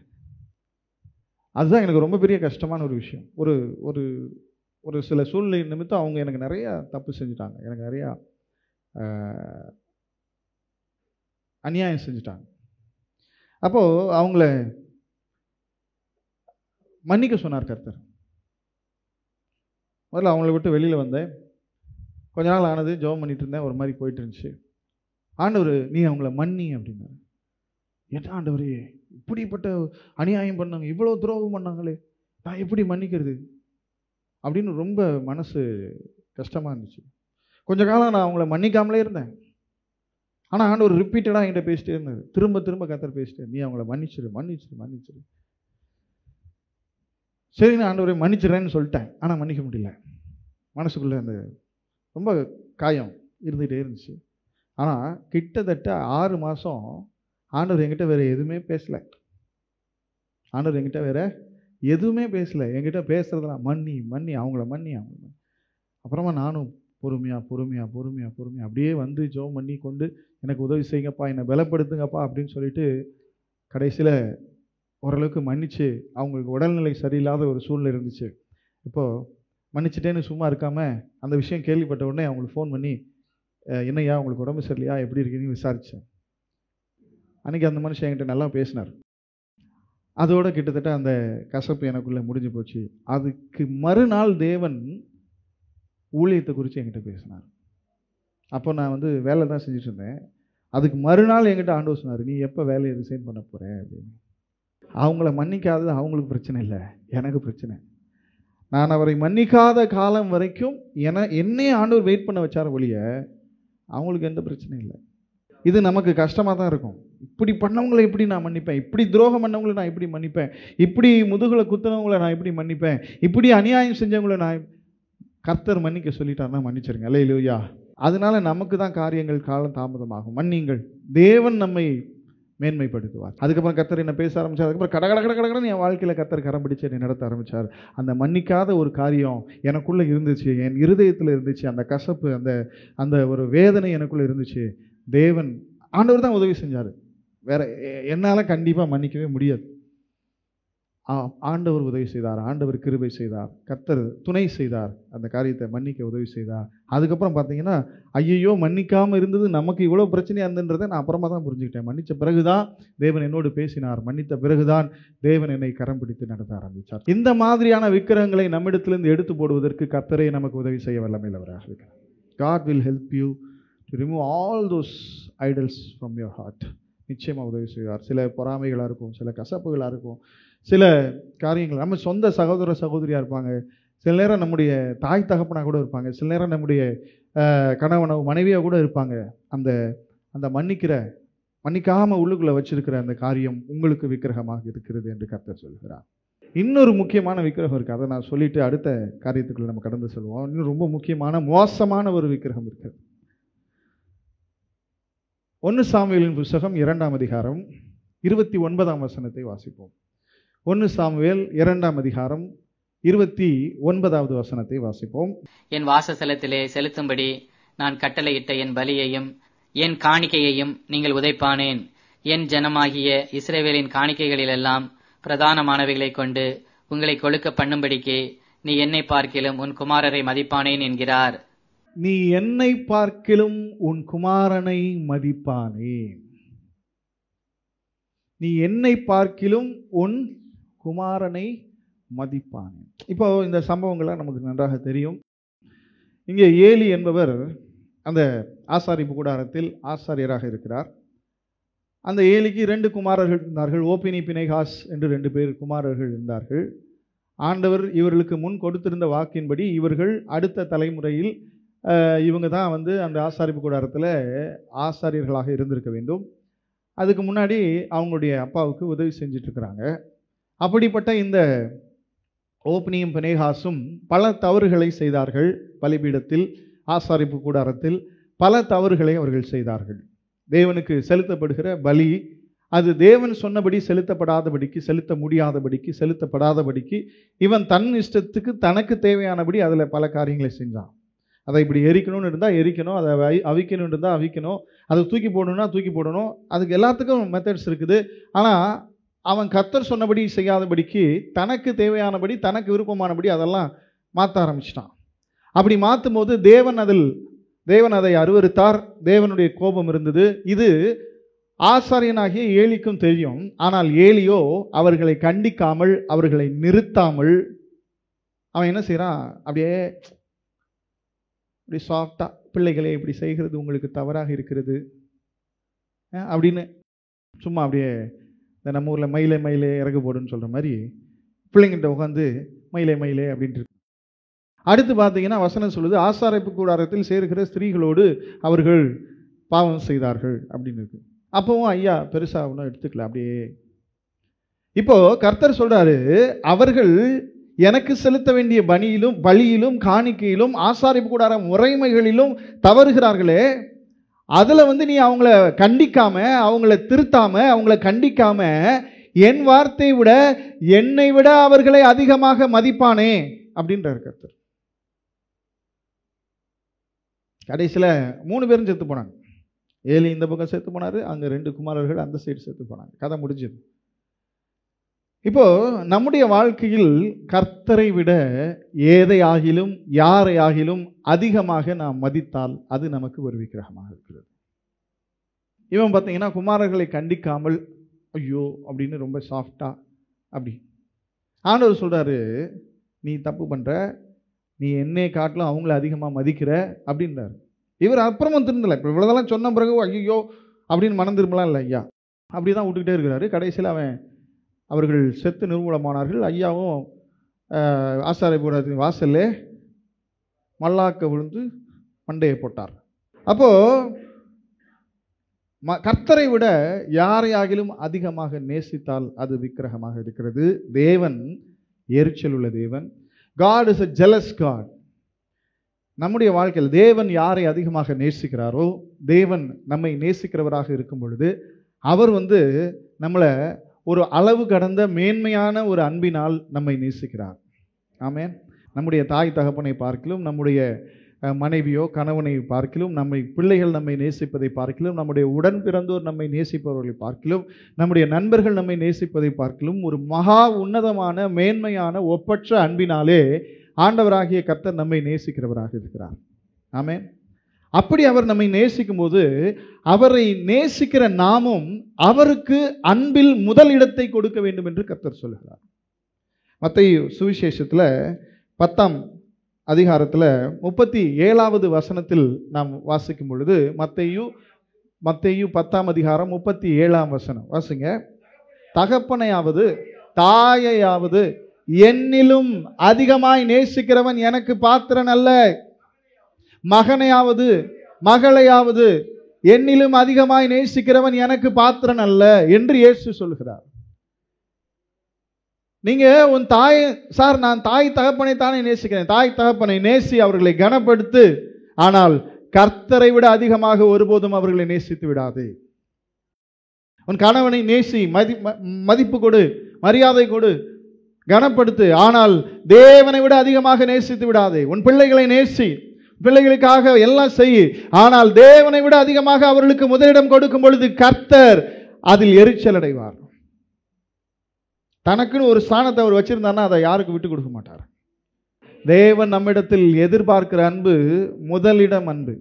The first prioritized love. God never seeks a second place in your life. God always seeks the first place in your life. நம்முடைய வாழ்க்கையில் நான் தேவனை நேசிக்கிறேன்னா ஆண்டவர் எனக்கு முதலிடம் கொடுப்பான்னு கேட்பார். ரெண்டாவது இடம் கொடுக்க ஆண்டவர்னா நீ எனக்கு தேவையில்லைப்பான்றுவார். முதல் இடம் என் அப்பாவுக்கு கொடுத்துட்டு ரெண்டாவது இடத்த உங்களுக்கு கொடுத்துற ஆண்டவரே, பாய் நீ போயிட்டு வா, யூ ஆர் நாட் வர்தி. ஆண்டவரே முதலிடம் என் தாய்க்கு கொடுக்கிறேன். உலகத்தில் ஆண்டவருடைய அன்புக்கு அப்புறம் எல்லாரும் தாயுடைய அன்பு அதிகமாக சொல்லுவாங்க. இருக்கட்டும், நல்லது. ஆண்டவருடைய அன்புக்கு அடுத்ததாகத்தான் நெக்ஸ்ட் காட்ஸ் லவ். அதுக்கு மேலே போயிடக்கூடாது. என் தாயை தான், தாய் தான், என் பிள்ளை ஆண்டவரே, என் பிள்ளை ஆண்டவரே, என் பிள்ளை ஆண்டவரே. நான் யோசிச்சு பார்த்தேன், இந்த ஆபிரகாமுக்கு ஏன் ஆண்டவர் இப்படி ஒரு சோதனை வைத்தார்? இவைகளுக்கு பின்பு கர்த்தர் ஆபிரகாமை சோதித்தார், தன் புத்திரனும் ஏகசுதனும் நேசகுமாரனுமாகிய ஈசாக்கை எடுத்துக்கொண்டு போய் நான் உனக்கு காண்பிக்கும் மோரியா தேசத்தில் நான் உனக்கு காண்பிக்கும் மலைகளில் ஒன்றிய பேர் தகன பலியாக பலியிடு அப்படின்னார். அந்த நிலைமை வராமல் பார்த்துக்கிடுங்க. நான் பலி கொடுத்துருக்கிறேன். தேவன் நம்மை நேசித்தால், நாம் தேவனை நேசிக்கிற பிள்ளையாக இருந்தால், ஆண்டவருக்கு அப்புறம் தான் யாராக இருந்தாலும், தாயாக இருந்தாலும், தகப்பனாக இருந்தாலும், மனைவியாக இருந்தாலும், பிள்ளையாக இருந்தாலும், சகோதரியாக இருந்தாலும், சகோதரனாக இருந்தாலும், என் ஆண்டவருடைய அன்புக்கு அடுத்த லவ் தான் அவங்களுக்கு கிடைக்கும். ஒரு 4 ஸ்டெப்பு கீழே வச்சுக்கோங்க. பக்கத்தில் பார்த்து சொல்லுங்க, 4 ஸ்டெப்பு ஆண்டவரோட 4 ஸ்டெப்பு கீழே வச்சுக்கோங்க. அது யாராக இருந்தாலும் சரி. இல்லைன்னா ஒரு நாள் ஆண்டவர் சொல்லுவார், கிளம்புப்பா மோரியா தேசத்துக்கு அப்படின்ட்டு. கேர்ஃபுல்லாக இருங்க. அப்போ ஆண்டவருக்கு கொடுக்கிற அந்த முதலிடத்தை, அந்த முதல் அன்பை வேறு யாருக்கும் கொடுக்க கூடாது. ஆண்டவர் அது கேட்பார். ஆண்டவர் வந்து என்ன செய்வார்? கேட்பார். ஆண்டவர் நம்மை நேசிப்பார் என்றால், நாம் ஆண்டவரை நேசிக்கிற பிள்ளை என்று ஆண்டவர் நம்ம அந்த லிஸ்ட்டில் நம்மளை வச்சுருந்தாருன்னா நிச்சயமாக கேட்பார். நீங்கள் தேவனை நேசிக்கிற பிள்ளையாக இருந்தால், தேவன் உங்களை நேசிக்கிறவராக இருந்தால், தேவனை விட யாரிடத்திலாவது கொஞ்சம் அன்பு மேலே போயிடுச்சுன்னா கர்த்தர் நிச்சயமாக எரிச்சலின் தேவன் நிச்சயமாக உங்ககிட்ட கேட்பாருங்க. என் வாழ்க்கையில் கேட்டிருக்கிறார். நான் அதனால தான் ரொம்ப கேர்ஃபுல்லாகிடுவேன். அம்மாவும் அப்பாவையும் நேசிக்கிறேன், மதிக்கிறேன், ஆனால் ஆண்டவருக்கு 4 ஸ்டெப்பு கீழே. ஏன்னா பிள்ளையை நேசிக்கிறேன், எல்லாம் செய்வேன், ஆனால் ஆண்டவருக்கு 4 ஸ்டெப்பு கீழே. மனைவியை நேசிக்கிறேன், ஆண்டவருக்கு சொல்லுங்க கீழே தான். என் ஆண்டவருக்கு தான் ஃபர்ஸ்ட்டு, தேவனுக்கு தான். அப்படி நீங்கள் யாரையோ ஆண்டவரை விட அதிகமாக நேசிச்சிங்கன்னா அதுதான் உங்கள் வாழ்க்கையில் விக்கிரகம். அந்த விக்கிரகத்தை எடுத்து போடாத வரைக்கும் உங்களுக்கு விடுதலை இல்லை. அந்த விக்கிரகத்தை எடுத்து போடாத வரைக்கும் உங்களுக்கு விடுதலை இல்லை. இந்த மாதிரியான விக்கிரகங்களை எடுத்து போடாத பட்சத்தில் நமக்கு விடுதலை இல்லை. இன்னும் நான் சொல்லுவேன், ஆண்டவர் மேலே வைக்க வேண்டிய நம்பிக்கையை நீங்கள் வேறு யார் மேலேயாவது வச்சிங்கனாலும் அதுவும் உங்களுக்கு விக்கிரகமாக இருக்கும். இங்கே கர்த்தர் சொல்லிட்டார், பாபிலோன் ராஜா உன்னை பார்த்துப்பாண்டா, நீ நல்லா இருப்ப, அங்கே போய் சரண்டர் ஆயிரு அப்படின்னு. அவன் என்னுடைய மை சர்வெண்ட்ன்றார் ஒரு இடத்துல.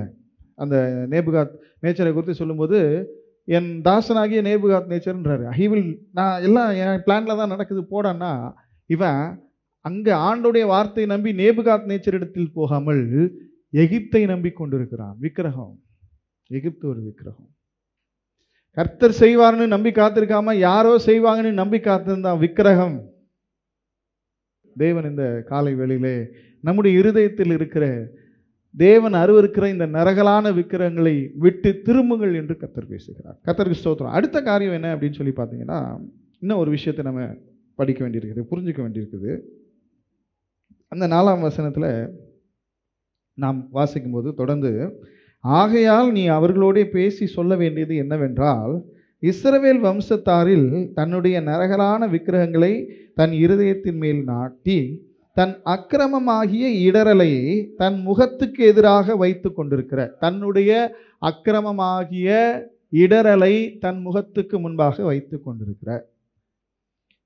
அப்படின்னா இது கொஞ்சம் தமிழில் புரியல, வர வர காலம் மாறிவிட்டது. தமிழ் புரியாவிட்டால் நாம் இங்கிலீஷில் படித்து புரிந்து கொள்கிறோம். அதனால் இங்கிலீஷ் பைபிளில் படிக்கும்போது இந்த காரியம் கொஞ்சம் விளங்குது. என்னன்னா, நான் வாசிக்கிறேன் அந்த காரியத்தை. Those who put before them what causes them stumble into iniquity.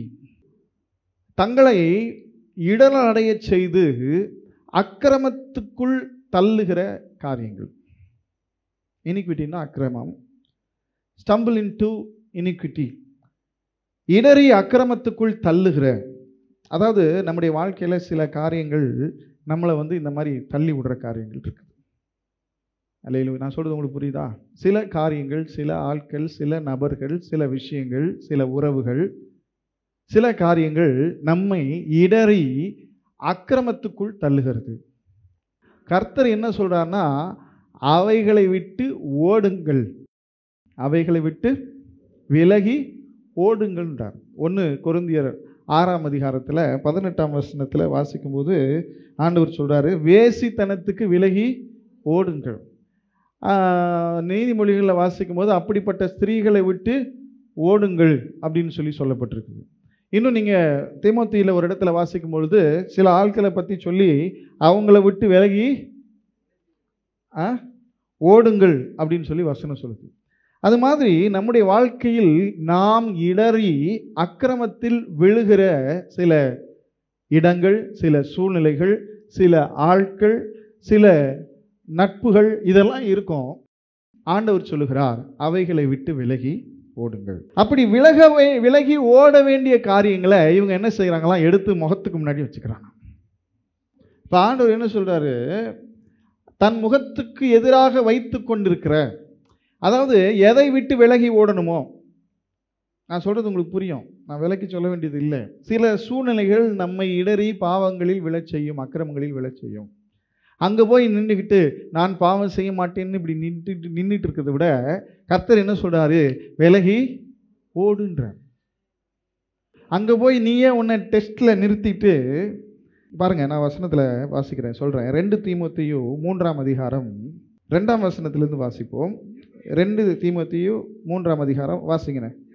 எப்படியெனில் மனுஷர்கள் தற்பிரியராகவும் பணப்பிரியராகவும் வீம்புக்காரராகவும் அகந்தை உள்ளவராகவும் தூஷிக்கிறவர்களாயும் தாய் தகப்பன்மாருக்கு கீழ்ப்படியாதவர்களாகவும் நன்றி அறியாதவர்களாகவும் பரிசுத்தம் இல்லாதவர்களாகவும் சுபாவ அன்பு இல்லாதவர்களாகவும் இணங்காதவர்களாயும் அவதூறு செய்கிறவர்களாயும் இச்சையடக்கம் இல்லாதவர்களாயும் கொடுமை உள்ளவர்களாயும் நல்லோரை பகைக்கிறவர்களாயும் துரோகிகளாயிலும் துணிகரம் உள்ளவர்களாகவும் இருமாப்புள்ளவர்களாகவும் தேவ பிரியராயில்லாமல் சுகபோக பிரியராகவும், பாருங்க இதுதான் ரொம்ப அழகு, தேவ பக்தியின் வேஷம் தரித்து அதன் பலனை மறுதலிக்கிறவர்களாகவும் இருப்பார்கள். இப்படிப்பட்டவர்களை விட்டு நீ விலகி ஓடு. பக்கத்தில் பார்த்து சொல்லி ஓடிருங்க, சொல்லுங்க, ஓடிருங்க. இப்படிப்பட்டவர்களை பார்த்து என்ன செஞ்சிருங்க, ஓடிருங்க. அடுத்து பாருங்க, பாவங்களால் நிறைந்து பற்பல இச்சைகளால் இழுப்புண்டு எப்போது கற்றாலும் ஒருபோது சத்தியத்தை அறிந்து உணராதவராய் இருக்கிற பெண் பிள்ளைகளுடைய வீடுகளில் இப்படிப்பட்டவர்கள் நுழைந்து அவர்களை வசப்படுத்தி கொள்ளுகிறார்கள். பக்கத்தில் பார்த்தீங்கன்னா விலகி ஓடிருங்க. இந்த மாதிரி ஆட்களை பார்த்தா விலகி ஆகாத சம்பாஷணை. நம்ம பேரண்ட்ஸ் சில நேரம் சொல்லுவாங்க, பிள்ளைங்க இந்த ஸ்கூல் படிக்கிற காலேஜ் படிக்கிற பிள்ளைங்கிட்ட பெற்றோர்கள் பொதுவாக சொல்லுகிற விஷயம், நீ நல்ல பையன்தாண்டா, அவங்களோட சேர்ந்ததுல தாண்டா இப்படி ஆகிவிட்ட, நீ நல்ல பையன்டா, அவங்களோட சேர்ந்தாண்டா இப்படி ஆகிவிட்ட, அவங்களோட சேர்ற வரைக்கும் நீ நல்லா தாண்டா இருந்த. ஆண்டவரும் அதே தான் சொல்கிறாரு, நீ உன்னை என்ன செய்யாத, அவங்களோட சேர்ந்து நீ உன்னை டெஸ்ட் பண்ணிக்காத, உன்னால் முடியாது, எனக்கே தெரியும், அதனால என்ன செஞ்சிரு, சொல்லுங்க சத்தமா, உன்னை இடறி பாவத்தில் அக்கிரமத்தில் விழச் செய்கிற இடத்திலிருந்து ஓடு. அப்படிப்பட்ட ஆட்களை விட்டு விலகி ஓடு. அப்படிப்பட்ட சூழ்நிலைகளை விட்டு விலகி ஓடு. அப்படிப்பட்ட நிலைமையை விட்டு நீ விலகி ஓடி ஆண்டவரை பற்றிக்கொள். அதை தூக்கி உன் மூஞ்சி முன்னாடி வச்சுக்கிட்டு நான் பாவம் செய்ய மாட்டேன்னு நீ போராடினேன்னா வாழ்க்கையெல்லாம் நீ போராடிட்டே தான் இருப்ப. ஆனால் கர்த்தர் சொல்லுகிறார், அவைகளை விட்டு ஓடு. மூஞ்சிக்கு முன்னாடி தூக்கி வச்சு நிற்காது. உன்னை இடறச் செய்கிற, உன்னை அக்கிரமத்தில் தள்ளுகிற காரியங்களை, நபர்களை, ஆட்களை, சூழ்நிலைகளை, இடங்களை உன் முகத்துக்கு முன்பாக வைத்துக் கொண்டிருக்காதே. அவைகளை விட்டு விலகி ஓடு. அந்த சில ஸ்பேசஸ், சில இடங்கள் அப்படி இருக்கும் நமக்கு. இப்போ நம்ம நம்ம வாழ்க்கையில் சில நல்ல அனுபவங்களை கடந்து வந்திருப்போம். அந்த இடங்கள்லாம் நமக்கு ஞாபகம் இருக்கும். எனக்கு பார்த்தீங்கன்னா, நான் என் கல்லூரியில் ரட்சிக்கப்பட்டேன். என் காலேஜ் படிக்கும்போது ரட்சிக்கப்பட்டதுனால எனக்கு காலேஜுக்கு போனாலே ஒரு ஸ்பிரிச்சுவல் ஃபீல் வந்துடும். அது இன்னொரு பக்கம் வேறு மாதிரி இருக்குது, அதை விட்டுணும். நம்ம அந்த ரட்சிக்கப்பட்டு தான் நம்ம ஜெபம் பண்ண இடம். நான் காலேஜில் அப்படியே ஒரு நாள் ஜெபம் பண்ணிட்டு இருக்கும்போது கர்த்தர் பயங்கரமாக அபிஷேகம் பண்ணார், பயங்கரமாக பரிசுத்த ஆவியில நிரப்பினார். அப்போ அதெல்லாம் நான் யோசித்து அந்த இடங்கள்லாம் அப்படி நடந்து போகும்போது ஒரு ஃபீல் குட் ஃபேக்டர் இருக்கும். அது ஸ்பிரிச்சுவல் ஃபேக்டர் இல்லை, அது ஒரு சைக்கலாஜிக்கல் ஃபேக்டர் தான். அதே மாதிரி நம்ம அப்படி இருந்த ஒரு சில இடங்கள் இருக்கும். ஒரு சில ஆட்களோடு சேர்ந்து சில விஷயங்கள்லாம் செஞ்சுருப்போம். இப்போ அவன் கூட போய் நின்றுட்டு அவன் அப்படி தான் இருப்பான், நாம ரட்சிக்கப்பட்டிருப்போம். அவன் என்னென்னு பண்ணுவான், இவன் பெரிய பரிசுத்தவானா, ஒரு நாள் என் கையில் மாட்டாம போயிடுவான், இவனை என்ன பண்ணுறவன் அப்படியே வெயிட் பண்ணியிருப்பான். இப்போ அவங்ககிட்ட போய் நின்றுட்டு நான் பாவம் செய்ய மாட்டேன், அவன் பார்ப்பான், நான் பாவம் செய்ய மாட்டேன். இதே ஒரு குரங்கு கதை ஒன்று சொல்லுவாங்க, தெரியுமா தெரியாதா? ஒரு குரங்கு கையில் ஒரு வாழைப்பழத்தை கொடுத்துட்டு ஓனர் சொன்னாரா, இந்த வாழைப்பழத்தை நீ சாப்பிடக்கூடாதுன்னு சொன்னாரா. இந்த குரங்கு என்ன செஞ்சுருக்கணும், வாழைப்பழத்தை ஒரு ஓரமாக வச்சுட்டு இது இன்னொரு ஓரத்தில் போய் உட்காந்துருக்கணும். இது என்ன செஞ்சான், எடுத்து வாழைப்பழத்தை பார்த்துட்டு அழகாக இருக்குது, நல்லா பழுத்து இருக்குது, நல்ல பழமாக இருக்கும், இவ்வளோ நீளமாக இருக்குது அப்படின்னு பார்த்துட்டு ஓனர் வாழைப்பழத்தை சாப்பிடக்கூடாதான்னு சொன்னார், தொடலாமே அப்படின்னு தொட்டுச்சான், எடுக்கலாமே அப்படின்ட்டு எடுத்துச்சான். ஓனர் வாழைப்பழத்தை சாப்பிடக்கூடாதுன்னு தானே சொன்னார், மோந்து பார்த்தா என்ன தப்பு அப்படின்னு மோந்து பார்த்துச்சான். அப்புறம் ஓனர் வாழைப்பழத்தை சாப்பிடக்கூடாதுன்னு தானே சொன்னார், உரிச்சு பார்த்தா என்னன்னு சொல்லிச்சான், உரிச்சும் பார்த்துச்சான். ஓனர் வாழைப்பழத்தை சாப்பிடக்கூடாதுன்னு தானே சொன்னார், நக்கி பார்க்கக்கூடாதுன்னு சொல்லவே இல்லைன்னு. அப்புறம் என்ன இருக்கும், அவ்வளோதான். வந்தார் ஐயா, புறம்பெடுத்து செம்ம தருமடி, ரத்தம் வர வரைக்கும் அடிச்சாரான். நான் சொன்னேன்னா இல்லையா? அது மாதிரி சில விஷயங்கள் நமக்கு ஆவாதுன்னா தூக்கி போட்டு ஓடிடணும். அதையே எடுத்து மூஞ்சி முன்னாடி வச்சுக்கிட்டு வாழைப்பழத்தை எடுத்து என்ன ஆகும், கடைசியில் கதை அடி வாங்கிறது தான் மிச்சம். அது மாதிரி நம்முடைய வாழ்க்கையில் நம்மை இடறல் செய்து நம்மை அக்கிரமத்தில் தள்ளுகிற காரியங்களை விட்டு விலகி ஓடணும். அதை தூக்கி மூஞ்சி முன்னாடி வச்சுட்டே போய் ஆண்டவர்கிட்ட போய் நிற்கக்கூடாது. ஒரு பக்கம் இது, ஒரு பக்கம் அந்த மாதிரி போய் தேவ சமூகத்தில் நிற்கக்கூடாது. கர்த்தர் சொல்லுகிறார், உங்கள் இருதயத்தில் நாட்டப்பட்டிருக்கிற விக்கிரகங்களை அகற்றி விடுங்கள், அவற்றிலிருந்து நீங்கள் திரும்புங்கள், உங்கள் முகத்துக்கு முன்பாக இருக்கிற இந்த மாதிரியான இடரலை செய்கிற காரியங்களை விட்டு நீங்கள் திரும்புங்கள். அப்படி திரும்பி நீங்கள் தேவ சமூகத்தில் உட்கார்ந்தீங்கன்னா உங்களுக்கு கிடைக்கிற உத்தரவு விடுதலையாக இருக்கும். உங்களுக்கு கிடைக்கிற உத்தரவு மிகப்பெரிய டேர்னிங் பாயிண்டாக இருக்கும். உங்களுக்கு கர்த்தர் கொடுக்கிற அந்த காரியம் ஒரு நன்மையான ஒரு காரியமாக இருக்கும். அதை விட்டுட்டு இது எல்லாத்தையும் நம்ம வச்சுக்கிட்டு இருதயத்தில் 1000 விக்கிரகங்களை வைத்துக்கொண்டு நம்முடைய முகத்துக்கு முன்பாக இடரலை செய்கிற காரியங்களை வைத்துக்கொண்டு தேவ சமூகத்தில் நாம் நிற்போம் என்றால் கர்த்தர் சொல்கிறார், உனக்கு கிடைக்கிற உத்தரவு, நான் உத்தரவு கொடுப்பேன், ஆனால் உன் பாவங்களின் திரட்சிக்கு தக்கதாக, உன்னுடைய விக்கிரகங்களின் திரட்சிக்கு தக்கதாக, உன்னுடைய மீறுதல்களின் திரட்சிக்கு தக்கதாக, உன்னுடைய அக்கிரமங்களின் திரட்சிக்கு தக்கதாகத்தான் என்னுடைய மறு உத்தரவு இருக்குமே ஒழிய நீ எதிர்பார்க்கிற ஒரு விடுதலை, நீ எதிர்பார்க்கிற ஒரு மாற்றத்தை நீ பெற்றுக்கொள்ள போவதே இல்லை. நம்முடைய இருதயத்தில் நாட்டப்பட்டிருக்கிற, யோசிச்சு பாருங்க, தியானிச்சு பாருங்க, இது மாறாம நம்முடைய வாழ்க்கையில் எந்த ஒரு பெரிய மாற்றமும் வரப்போவதில்லை. அந்த வசனத்தை மீண்டும் ஒரு விஷயம் கூட நாம் வாசிப்போம். 14ஆம் அதிகாரம், எசேக்கியேலின் தீர்க்க தரிசன புஸ்தகம் 14வது அதிகாரம்.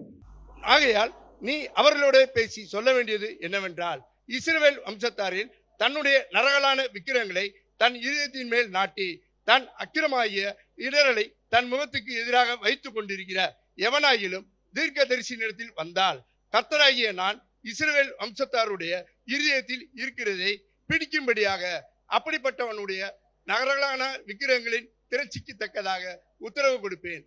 அடுத்து 6ஆம் வசனத்தை வாசிப்போம். ஆகையால் நீ இஸ்ரவேல் வம்சத்தாரை நோக்கி திரும்புங்கள், உங்கள் நரகலான விக்கிரகங்களை விட்டு திரும்புங்கள், உங்கள் சகல அருவருப்புகளையும் உங்கள் முகங்களை திருப்புங்கள், உங்கள் சகல அருவருப்புகளையும் விட்டு உங்கள் முகங்களை திருப்புங்கள் என்று கர்த்தராகிய ஆண்டவர் வருகிறார். இப்படி நீங்க உங்க முகத்தை விட்டு இவைகளை திருப்பாத பட்சத்தில் உங்கள் இருதயத்தில் இருக்கிற நரகலான அக்கிரமங்களை, நரகலான விக்கிரகங்களை நீங்கள் விலக்காத பட்சத்தில் தேவனிடத்திலிருந்து உங்களுக்கு கிடைக்க போகிற உத்தரவு உங்களுடைய பாவங்களுக்கு தக்கதாக இருக்கும், உங்களுடைய விக்கிரகங்களுக்கு தக்கதாக இருக்கும், உங்களுடைய அக்கிரமங்களுக்கு தக்கதாக இருக்குமே ஒழிய நீங்கள் எதிர்பார்க்கிற ஒரு விடுதலை உங்களுக்கு கிடைக்க போவதில்லை, நீங்கள் எதிர்பார்க்கிற ஒரு ரட்சிப்பு உங்களுக்கு கிடைக்க போவதில்லை. இப்பொழுது நாம் எல்லாரும் எழுந்து நின்று தேவ சமூகத்தில் நம்மை நாமே ஆராய்ச்சி செய்து இந்த காலை வேளையிலே கர்த்தர் அருவருக்கிற காரியங்களை நம்மை விட்டு அகற்றி விட்டு இந்த இடத்திலிருந்து நாம் கடந்து செல்ல போகிறோம். எல்லா கண்களை மூடி கொஞ்ச நேரம் கர்த்தரை ஸ்தோத்தரிக்கலாம். எல்லாம் ஸ்தோத்திரம் பண்ணுங்க, சத்தத்தை உயர்த்தி ஸ்தோத்திரம் பண்ணுங்க. இந்த காலை வேளையில கர்த்தர் உங்களுக்கு சில காரியங்களை உணர்த்தி இருக்கிறார், உங்களோடு சில காரியங்களை கர்த்தர் பேசி இருக்கிறார். இது சபைக்கு கர்த்தர் கொடுத்த வார்த்தை. சபையின் ஜனங்கள் ஒவ்வொருத்தருக்குமாக தேவன் அவர் விரும்பி நமக்கு கொடுத்த இந்த வார்த்தை. நம்ம எல்லாரும் ஆண்டவருக்கு நன்றி சொல்லுவோம். நன்றி அப்பா, எங்களோடு பேசுகிற நம்முடைய வார்த்தைகளுக்காக நன்றி, எங்களோடு இடைப்படுகிற நம்முடைய வார்த்தைகளுக்காக நன்றி செலுத்துகிறோம். இந்த காலை வேளையிலும் கூட தேவரீர் ஆண்டவரே உம்மை நாங்கள் மகிமைப்படுத்துகிறோம், உம்மை நாங்கள் மகிமைப்படுத்துகிறோம். ஹல்லேலூயா. கர்த்தர் எங்களோடு பேசினதற்காக நன்றி செலுத்துகிறோம். இங்க இருக்கிற ஒவ்வொரு பிள்ளைகளையும் உடைய திருக்கரத்தில் ஒப்பு கொடுத்து நாங்கள் ஜெபிக்கிறோம். ஆண்டவரே சொல்லுங்க, என்னை ஒப்பு கொடுத்து ஜெபிக்கிறேன், என் இருதயத்தை உம்முடைய கரத்தில் ஒப்பு கொடுத்து ஜெபிக்கிறேன், என் இருதயத்தை உம்மிடத்தில் ஒப்பு கொடுத்து ஜெபிக்கிறேன். என் இருதயத்துக்குள்ள நீர் அருவருக்கிற விக்கிரகங்கள் இருக்குமானால் இன்றைக்கு கர்த்தர் நீக்கி விடுவீராக, அக்கிரம சிந்தனைகள் இருக்குமானால் கர்த்தர் நீக்கி விடுவீராக, துரிச்சைகள் இருக்குமானால் நீக்கி விடுவீராக. ஜெபம் பண்ணுங்க, எல்லாரும் ஜெபம் பண்ணுங்க. ஹல்லேலூயா. ஸ்தோத்திரம். விபச்சார எண்ணங்கள் இருக்குமானால் ஆண்டவரே எங்களை விட்டு நீக்கி போடுவீராக. தகப்பனே ஸ்தோத்திரம். எங்களுக்குள்ள பண ஆசைகள் இருக்குமானால் ஆண்டவரே ஸ்தோத்திரம். ஐஸ்வர்யமானதுக்கு தீவிரிக்கிற எண்ணங்கள் எங்களுக்குள்ள இருக்குமானால் கர்த்தர் எங்களை ஆண்டவரே இன்னைக்கு பரிசுத்தப்படுத்துவீராக. அந்த விக்கிரகங்களை எடுத்து போட உதவி செய்வீராக, பகைகளை எடுத்து போட உதவி செய்வீராக, பொறாமைகளை எடுத்து போட கர்த்தர் உதவி செய்வீராக, பொறாமைகளை எடுத்து போட கர்த்தர் உதவி செய்வீராக, கசப்பை எடுத்து போட கர்த்தர் உதவி செய்வீராக. தகப்பனே ஹல்லேலூயா. ஸ்தோத்திரம். உம்மை விட யாரையாகிலும் நாங்கள் அதிகமாய் நேசிப்போம் என்றால் ஆண்டவரே அந்த அன்பை நாங்கள் சரி செய்ய எங்களுக்கு உதவி செய்யுங்க. முதல் அன்பை, முதல் இடத்தை உமக்கு கொடுக்க, எங்க அன்பில் முதல் இடத்தை உமக்கு கொடுக்க, எங்களுடைய அன்பில் முதல் இடத்தை கர்த்தாவே உமக்கு நாங்கள் கொடுக்க கர்த்தர் எங்களுக்கு கிருபை தருவீராக. கர்த்தர் எங்களுக்கு இரக்கம் பாராட்டுவீர், எங்களை சரி செய்ய கர்த்தர் எங்களுக்கு இரக்கம் பாராட்டுவீராக. தகப்பனே ஸ்தோத்திரம். கர்த்தரை விட எதையும் அதிகமாக நேசிக்க கூடாது ஆண்டவரே. என் தாயையும் அல்ல, என் தகப்பனையும் அல்ல, என்னுடைய கணவனை அல்ல, என்னுடைய மனைவி அல்ல, என்னுடைய மகனை அல்ல, என்னுடைய மகளை அல்ல, என்னுடைய சகோதரனை அல்ல, என்னுடைய சகோதரி அல்ல, என்னுடைய நண்பர்களை அல்ல, யாரையும் உம்மை விட அதிகமாக நான் கனப்படுத்தாதபடி, யாரையும் உம்மை விட அதிகமாக நான் நேசிக்காதபடிக்கு தேவரீர் என்னை காத்தருளுங்கப்பா. எனக்கு கர்த்தர் கிருபை தருவீராக. தகப்பனே ஸ்தோத்திரம், ஸ்தோத்திரம், ஸ்தோத்திரம், ஸ்தோத்திரம். அது மாதிரி என்னை பாவம் செய்ய தள்ளுகிற, என்னை எனக்குள்ள இடரலை கொடுக்கிற, என்னை அக்கிரமத்துக்குள் தள்ளுகிற சகல காரியங்களை விட்டு விலகி ஓட கர்த்தர் உதவி செய்வீராக. சகல நண்பர்களை, அப்படிப்பட்ட நண்பர்களை விட்டு விலகி ஓட கர்த்தர் உதவி செய்வீராக. அப்படிப்பட்ட உறவுகளை விட்டு விலகி ஓட கர்த்தர் கிருபை செய்வீராக. அப்படிப்பட்ட இடங்களை விட்டு விலகி ஓட கர்த்தர் உதவி செய்வீராக. அப்படிப்பட்ட சூழ்நிலைகளை விட்டு விலகி ஓட கர்த்தர் எங்களுக்கு உதவி செய்வீராக. தகப்பனே எல்லாம் ஜெபம் பண்ணுங்க. ஹல்லேலூயா. இந்த காலை வேளையில கர்த்தர் நமக்குள்ள ஒரு மிகப்பெரிய மாற்றத்தை எதிர்பார்க்கிறார். நம்முடைய இருதயத்தில் இருக்கிற எல்லா விக்கிரகங்களையும் கர்த்தர் நீக்கி போட கர்த்தர் விரும்புகிறவராக இருக்கிறார். ஹல்லேலூயா, ஹல்லேலூயா. உமக்கு ஸ்தோத்திரம் ஆண்டவரே, உமக்கு ஸ்தோத்திரம் ஆண்டவரே. ஸ்தோத்திரம், ஸ்தோத்திரம், ஸ்தோத்திரம் ஆண்டவரே. ஹல்லேலூயா. உமக்கு நன்றி ஆண்டவரே. ஒப்பு கொடுத்து ஜெபம் பண்ணுவோம். ஹல்லேலூயா. எனக்குள்ள இருக்கிற கசப்புகள், எனக்குள்ள இருக்கிற ஆண்டவரே பொறாமைகள், எனக்குள்ள இருக்கிற பகைகள் எல்லாம் நீங்கி போகட்டும். எனக்குள்ள இருக்கிற பொருளாசை நீங்கி போகட்டும். எனக்குள்ள இருக்கிற விபச்சார எண்ணங்கள் நீங்கி போகட்டும். ஆண்டவரே ஸ்தோத்திரம் அப்பா. ஸ்தோத்திரம். செயல்படாவிட்டாலும், நாங்கள் செயல்ல செய்யாவிட்டாலும் எங்கள் இருதயத்துக்குள்ள இருக்கிற இப்படி துர்இச்சைகள் ஆண்டவரே இயேசு கிறிஸ்துவின் நாமத்தினால இந்த காலை வேளையில எங்களை விட்டு நீங்கி போக கர்த்தர் எங்களுக்கு உதவி செய்வீராக ராஜா. ஹல்லேலூயா. ஸ்தோத்திரம். எதை விட்டு விலகி ஓடணுமோ, யாரை விட்டு விலகி ஓடணுமோ, எந்த இடத்தை விட்டு நாங்கள் விலகி ஓடணுமோ, எந்த உறவை விட்டு நாங்கள் விலகி போகணுமோ, எந்த ஃபெலோஷிப்பை விட்டு நான் விலகி ஓடி போகணுமோ கர்த்தாவே ஸ்தோத்திரம். நீர் அருவருக்கிற அப்படிப்பட்ட காரியங்களிலிருந்து நாங்கள் விலகி ஓட ஹல்லேலூயா. ஸ்தோத்திரம் அப்பா. கர்த்தர் எங்களுக்கு உதவி செய்வீராக ராஜா. ஹல்லேலூயா. உமக்கு ஸ்தோத்திரம், ஸ்தோத்திரம், ஸ்தோத்திரம். எல்லாம் கையை உயர்த்தி ஆண்டவருடைய சமூகத்துல ஹல்லேலூயா உம்மை மகிமைப்படுத்துகிறோம். எங்களுக்கு உதவி செய்யுங்கப்பா. எத்தனை பேர் உண்மையா இன்னைக்கு ஆண்டவர் என்கிட்ட பேசியிருக்கிறார், நான் கர்த்தர் இடத்துல ஒப்பு கொடுக்கிறேன், கர்த்தர் என்னை பரிசுத்தமாக்கட்டும்னு சொல்லி ஒப்பு கொடுக்குறீங்களோ? நல்ல கரங்களை உயர்த்தி ஆண்டவருடைய சமூகத்துல முழு இருதயத்தோடு உங்களை ஒப்பு கொடுத்து ஜெபம் பண்ணுங்க. தேவன் இன்றைக்கு உங்க வாழ்க்கையில ஒரு மிகப்பெரிய மாற்றத்தை கொண்டு வர விரும்புகிறார். நீங்க எதிர்பார்த்திருக்கிற அந்த விடுதலை தேவன் உங்களுக்கு கொடுக்க விரும்புகிறார். நீங்கள் எதிர்பார்த்திருக்கிற அந்த ஒரு பெரிய மாற்றத்தை தேவன், ஒரு பெரிய ரட்சிப்பை உங்களுக்கு கொடுக்க விரும்புகிறார். அதுக்கு முன்னாடி உங்கள் இருதயத்தை கர்த்தர் தூய்மைப்படுத்த விரும்புகிறார். உங்களுடைய இருதயத்தை தேவன் தூய்மைப்படுத்த விரும்புகிறார். உங்களுக்கு முன்பாக இருக்கிற அக்கிரமங்களை தேவன் நீக்கி போட விரும்புகிறார். ஒப்பு கொடுங்க. ஹல்லேலூயா, ஸ்தோத்திரிக்கிறோம். தேவரீர் சபையாக நாங்கள் உங்களுடைய பாதத்துல வந்து நிற்கிறோம்ப்பா.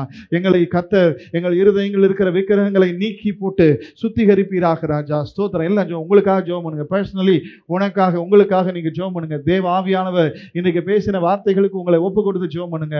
ஒரு மிகப்பெரிய மாற்றத்தை நாம் பார்க்க போகிறோம். மிகப்பெரிய ஒரு வித்தியாசத்தை உங்க வாழ்க்கையில கர்த்தர் காண பண்ண போகிறார். ஒப்பு கொடுத்து நல்ல கரங்களை உயர்த்தி சத்தத்தை உயர்த்தி ஜெபம் பண்ணுவோம். ஹல்லேலூயா. எனக்கே தெரியாம எனக்குள்ள இருக்கிற விக்கிரகங்களை கர்த்தர் எடுத்து போடுவீராக. எனக்கே தெரியாம எனக்குள்ள இருக்கிற ஆண்டவரே ஸ்தோத்திரம் அப்பா, விக்கிரகங்களை கர்த்தர் எடுத்து போடுவீராக. உள்ளத்தின் மகிழ்ச்சி நீதானையா, இல்லத்தில் எல்லாமே நீதானையா. உள்ளத்தின் மகிழ்ச்சி நீதானையா, இல்லத்தில் எல்லாமே நீதான். என் தேவையெல்லாம் நீதானே, என் ஜீவனுள்ள நாளெல்லாம் தேவையெல்லாம் நீதானே, ஜீவனுள்ள நாளெல்லாம். கோபங்கள் எரிச்சல்கள் அகற்றி எறிந்து விட்டே. சொல்லுவோமா? கோபங்கள் எரிச்சல்கள் அகற்றி எறிந்து விட்டே. நம்பியுள்ளே உம்மையே நன்மைகள் செய்திடுவே. நம்பியுள்ளே உம்மையே நன்மைகள் செய்திடுவே. தேவையெல்லாம் தேவையெல்லாம் நீதானே, ஜீவனுள்ள நாளெல்லாம் தேவையெல்லாம் நீதானே.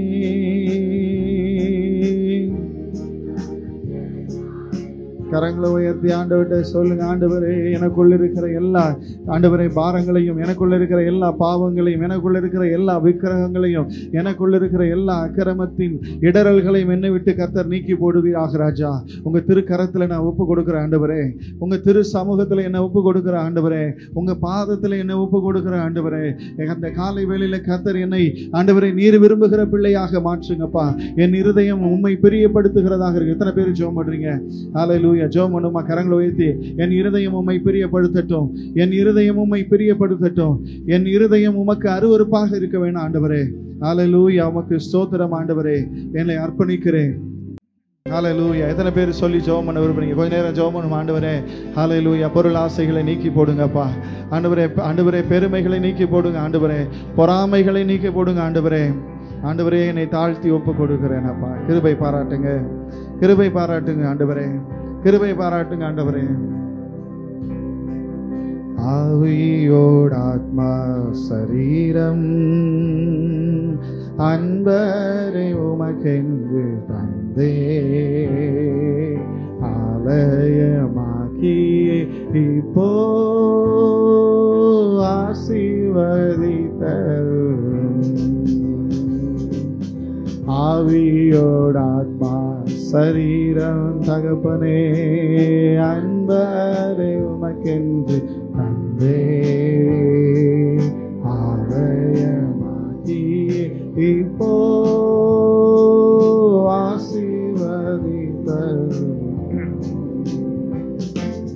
கல்வாரி நன்மையினை கண்டு விரைந்தோடி வந்தேன். கல்வாரியின்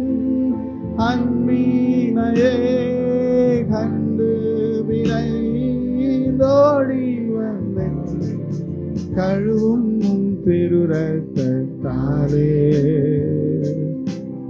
நீங்க இருதயத்தை கழுவும் உம் திருரத்தாலே இருதயத்தை. எல்லா கரங்களை உயர்த்தி தேவரீர் சபையாய் எங்களை உங்களுடைய திரு சமூகத்தில் ஒப்பு கொடுக்கிறோம். கர்த்தாவே, எங்க இருதயத்துல நீங்க மட்டும்தான் இருக்கணும் ஆண்டவரே. எங்க வாழ்க்கையில நீங்க மட்டும்தான் இருக்கணும். வேற எந்த விக்கிரகங்கள், நீர் அருவருக்கிற சுபாவங்கள், விக்கிரகங்கள் எதுவும் இல்லாதபடிக்கு கர்த்தரங்களை தூய்மைப்படுத்துவீராக, பரிசுத்தப்படுத்துவீராக. காலை வேளை எங்களை தாழ்த்தி ஒப்பு கொடுக்கிறோம். எங்களை இடரல் செய்கிற எல்லா காரியங்களை விட்டு விலகி ஓடு கிருபை செய்வீராக. எங்களை இடரல் செய்கிற எல்லா காரியங்களிலிருந்து விலகி ஓட, இடங்களில் இருந்து, நபர்களில் இருந்து, ஆண்டவரை சூழ்நிலைகளில் இருந்து விலகி ஓட கர்த்தர் எங்களுக்கு கிருபை தருவீரா, இரக்கம் பாராட்டுவீரா. தொடர்ந்து எங்களை ஆளுகை செய்யும், வழி நடத்தும். திருக்கரத்தில் எங்களை தாழ்த்துகிறோம். எங்கள் ஆண்டவராகிய இயேசுவின் நாமத்தில் ஒப்பு கொடுத்து ஜெபிக்கிறோம் எங்கள் ஜீவனுள்ள நல்ல பிதாவே. நாம்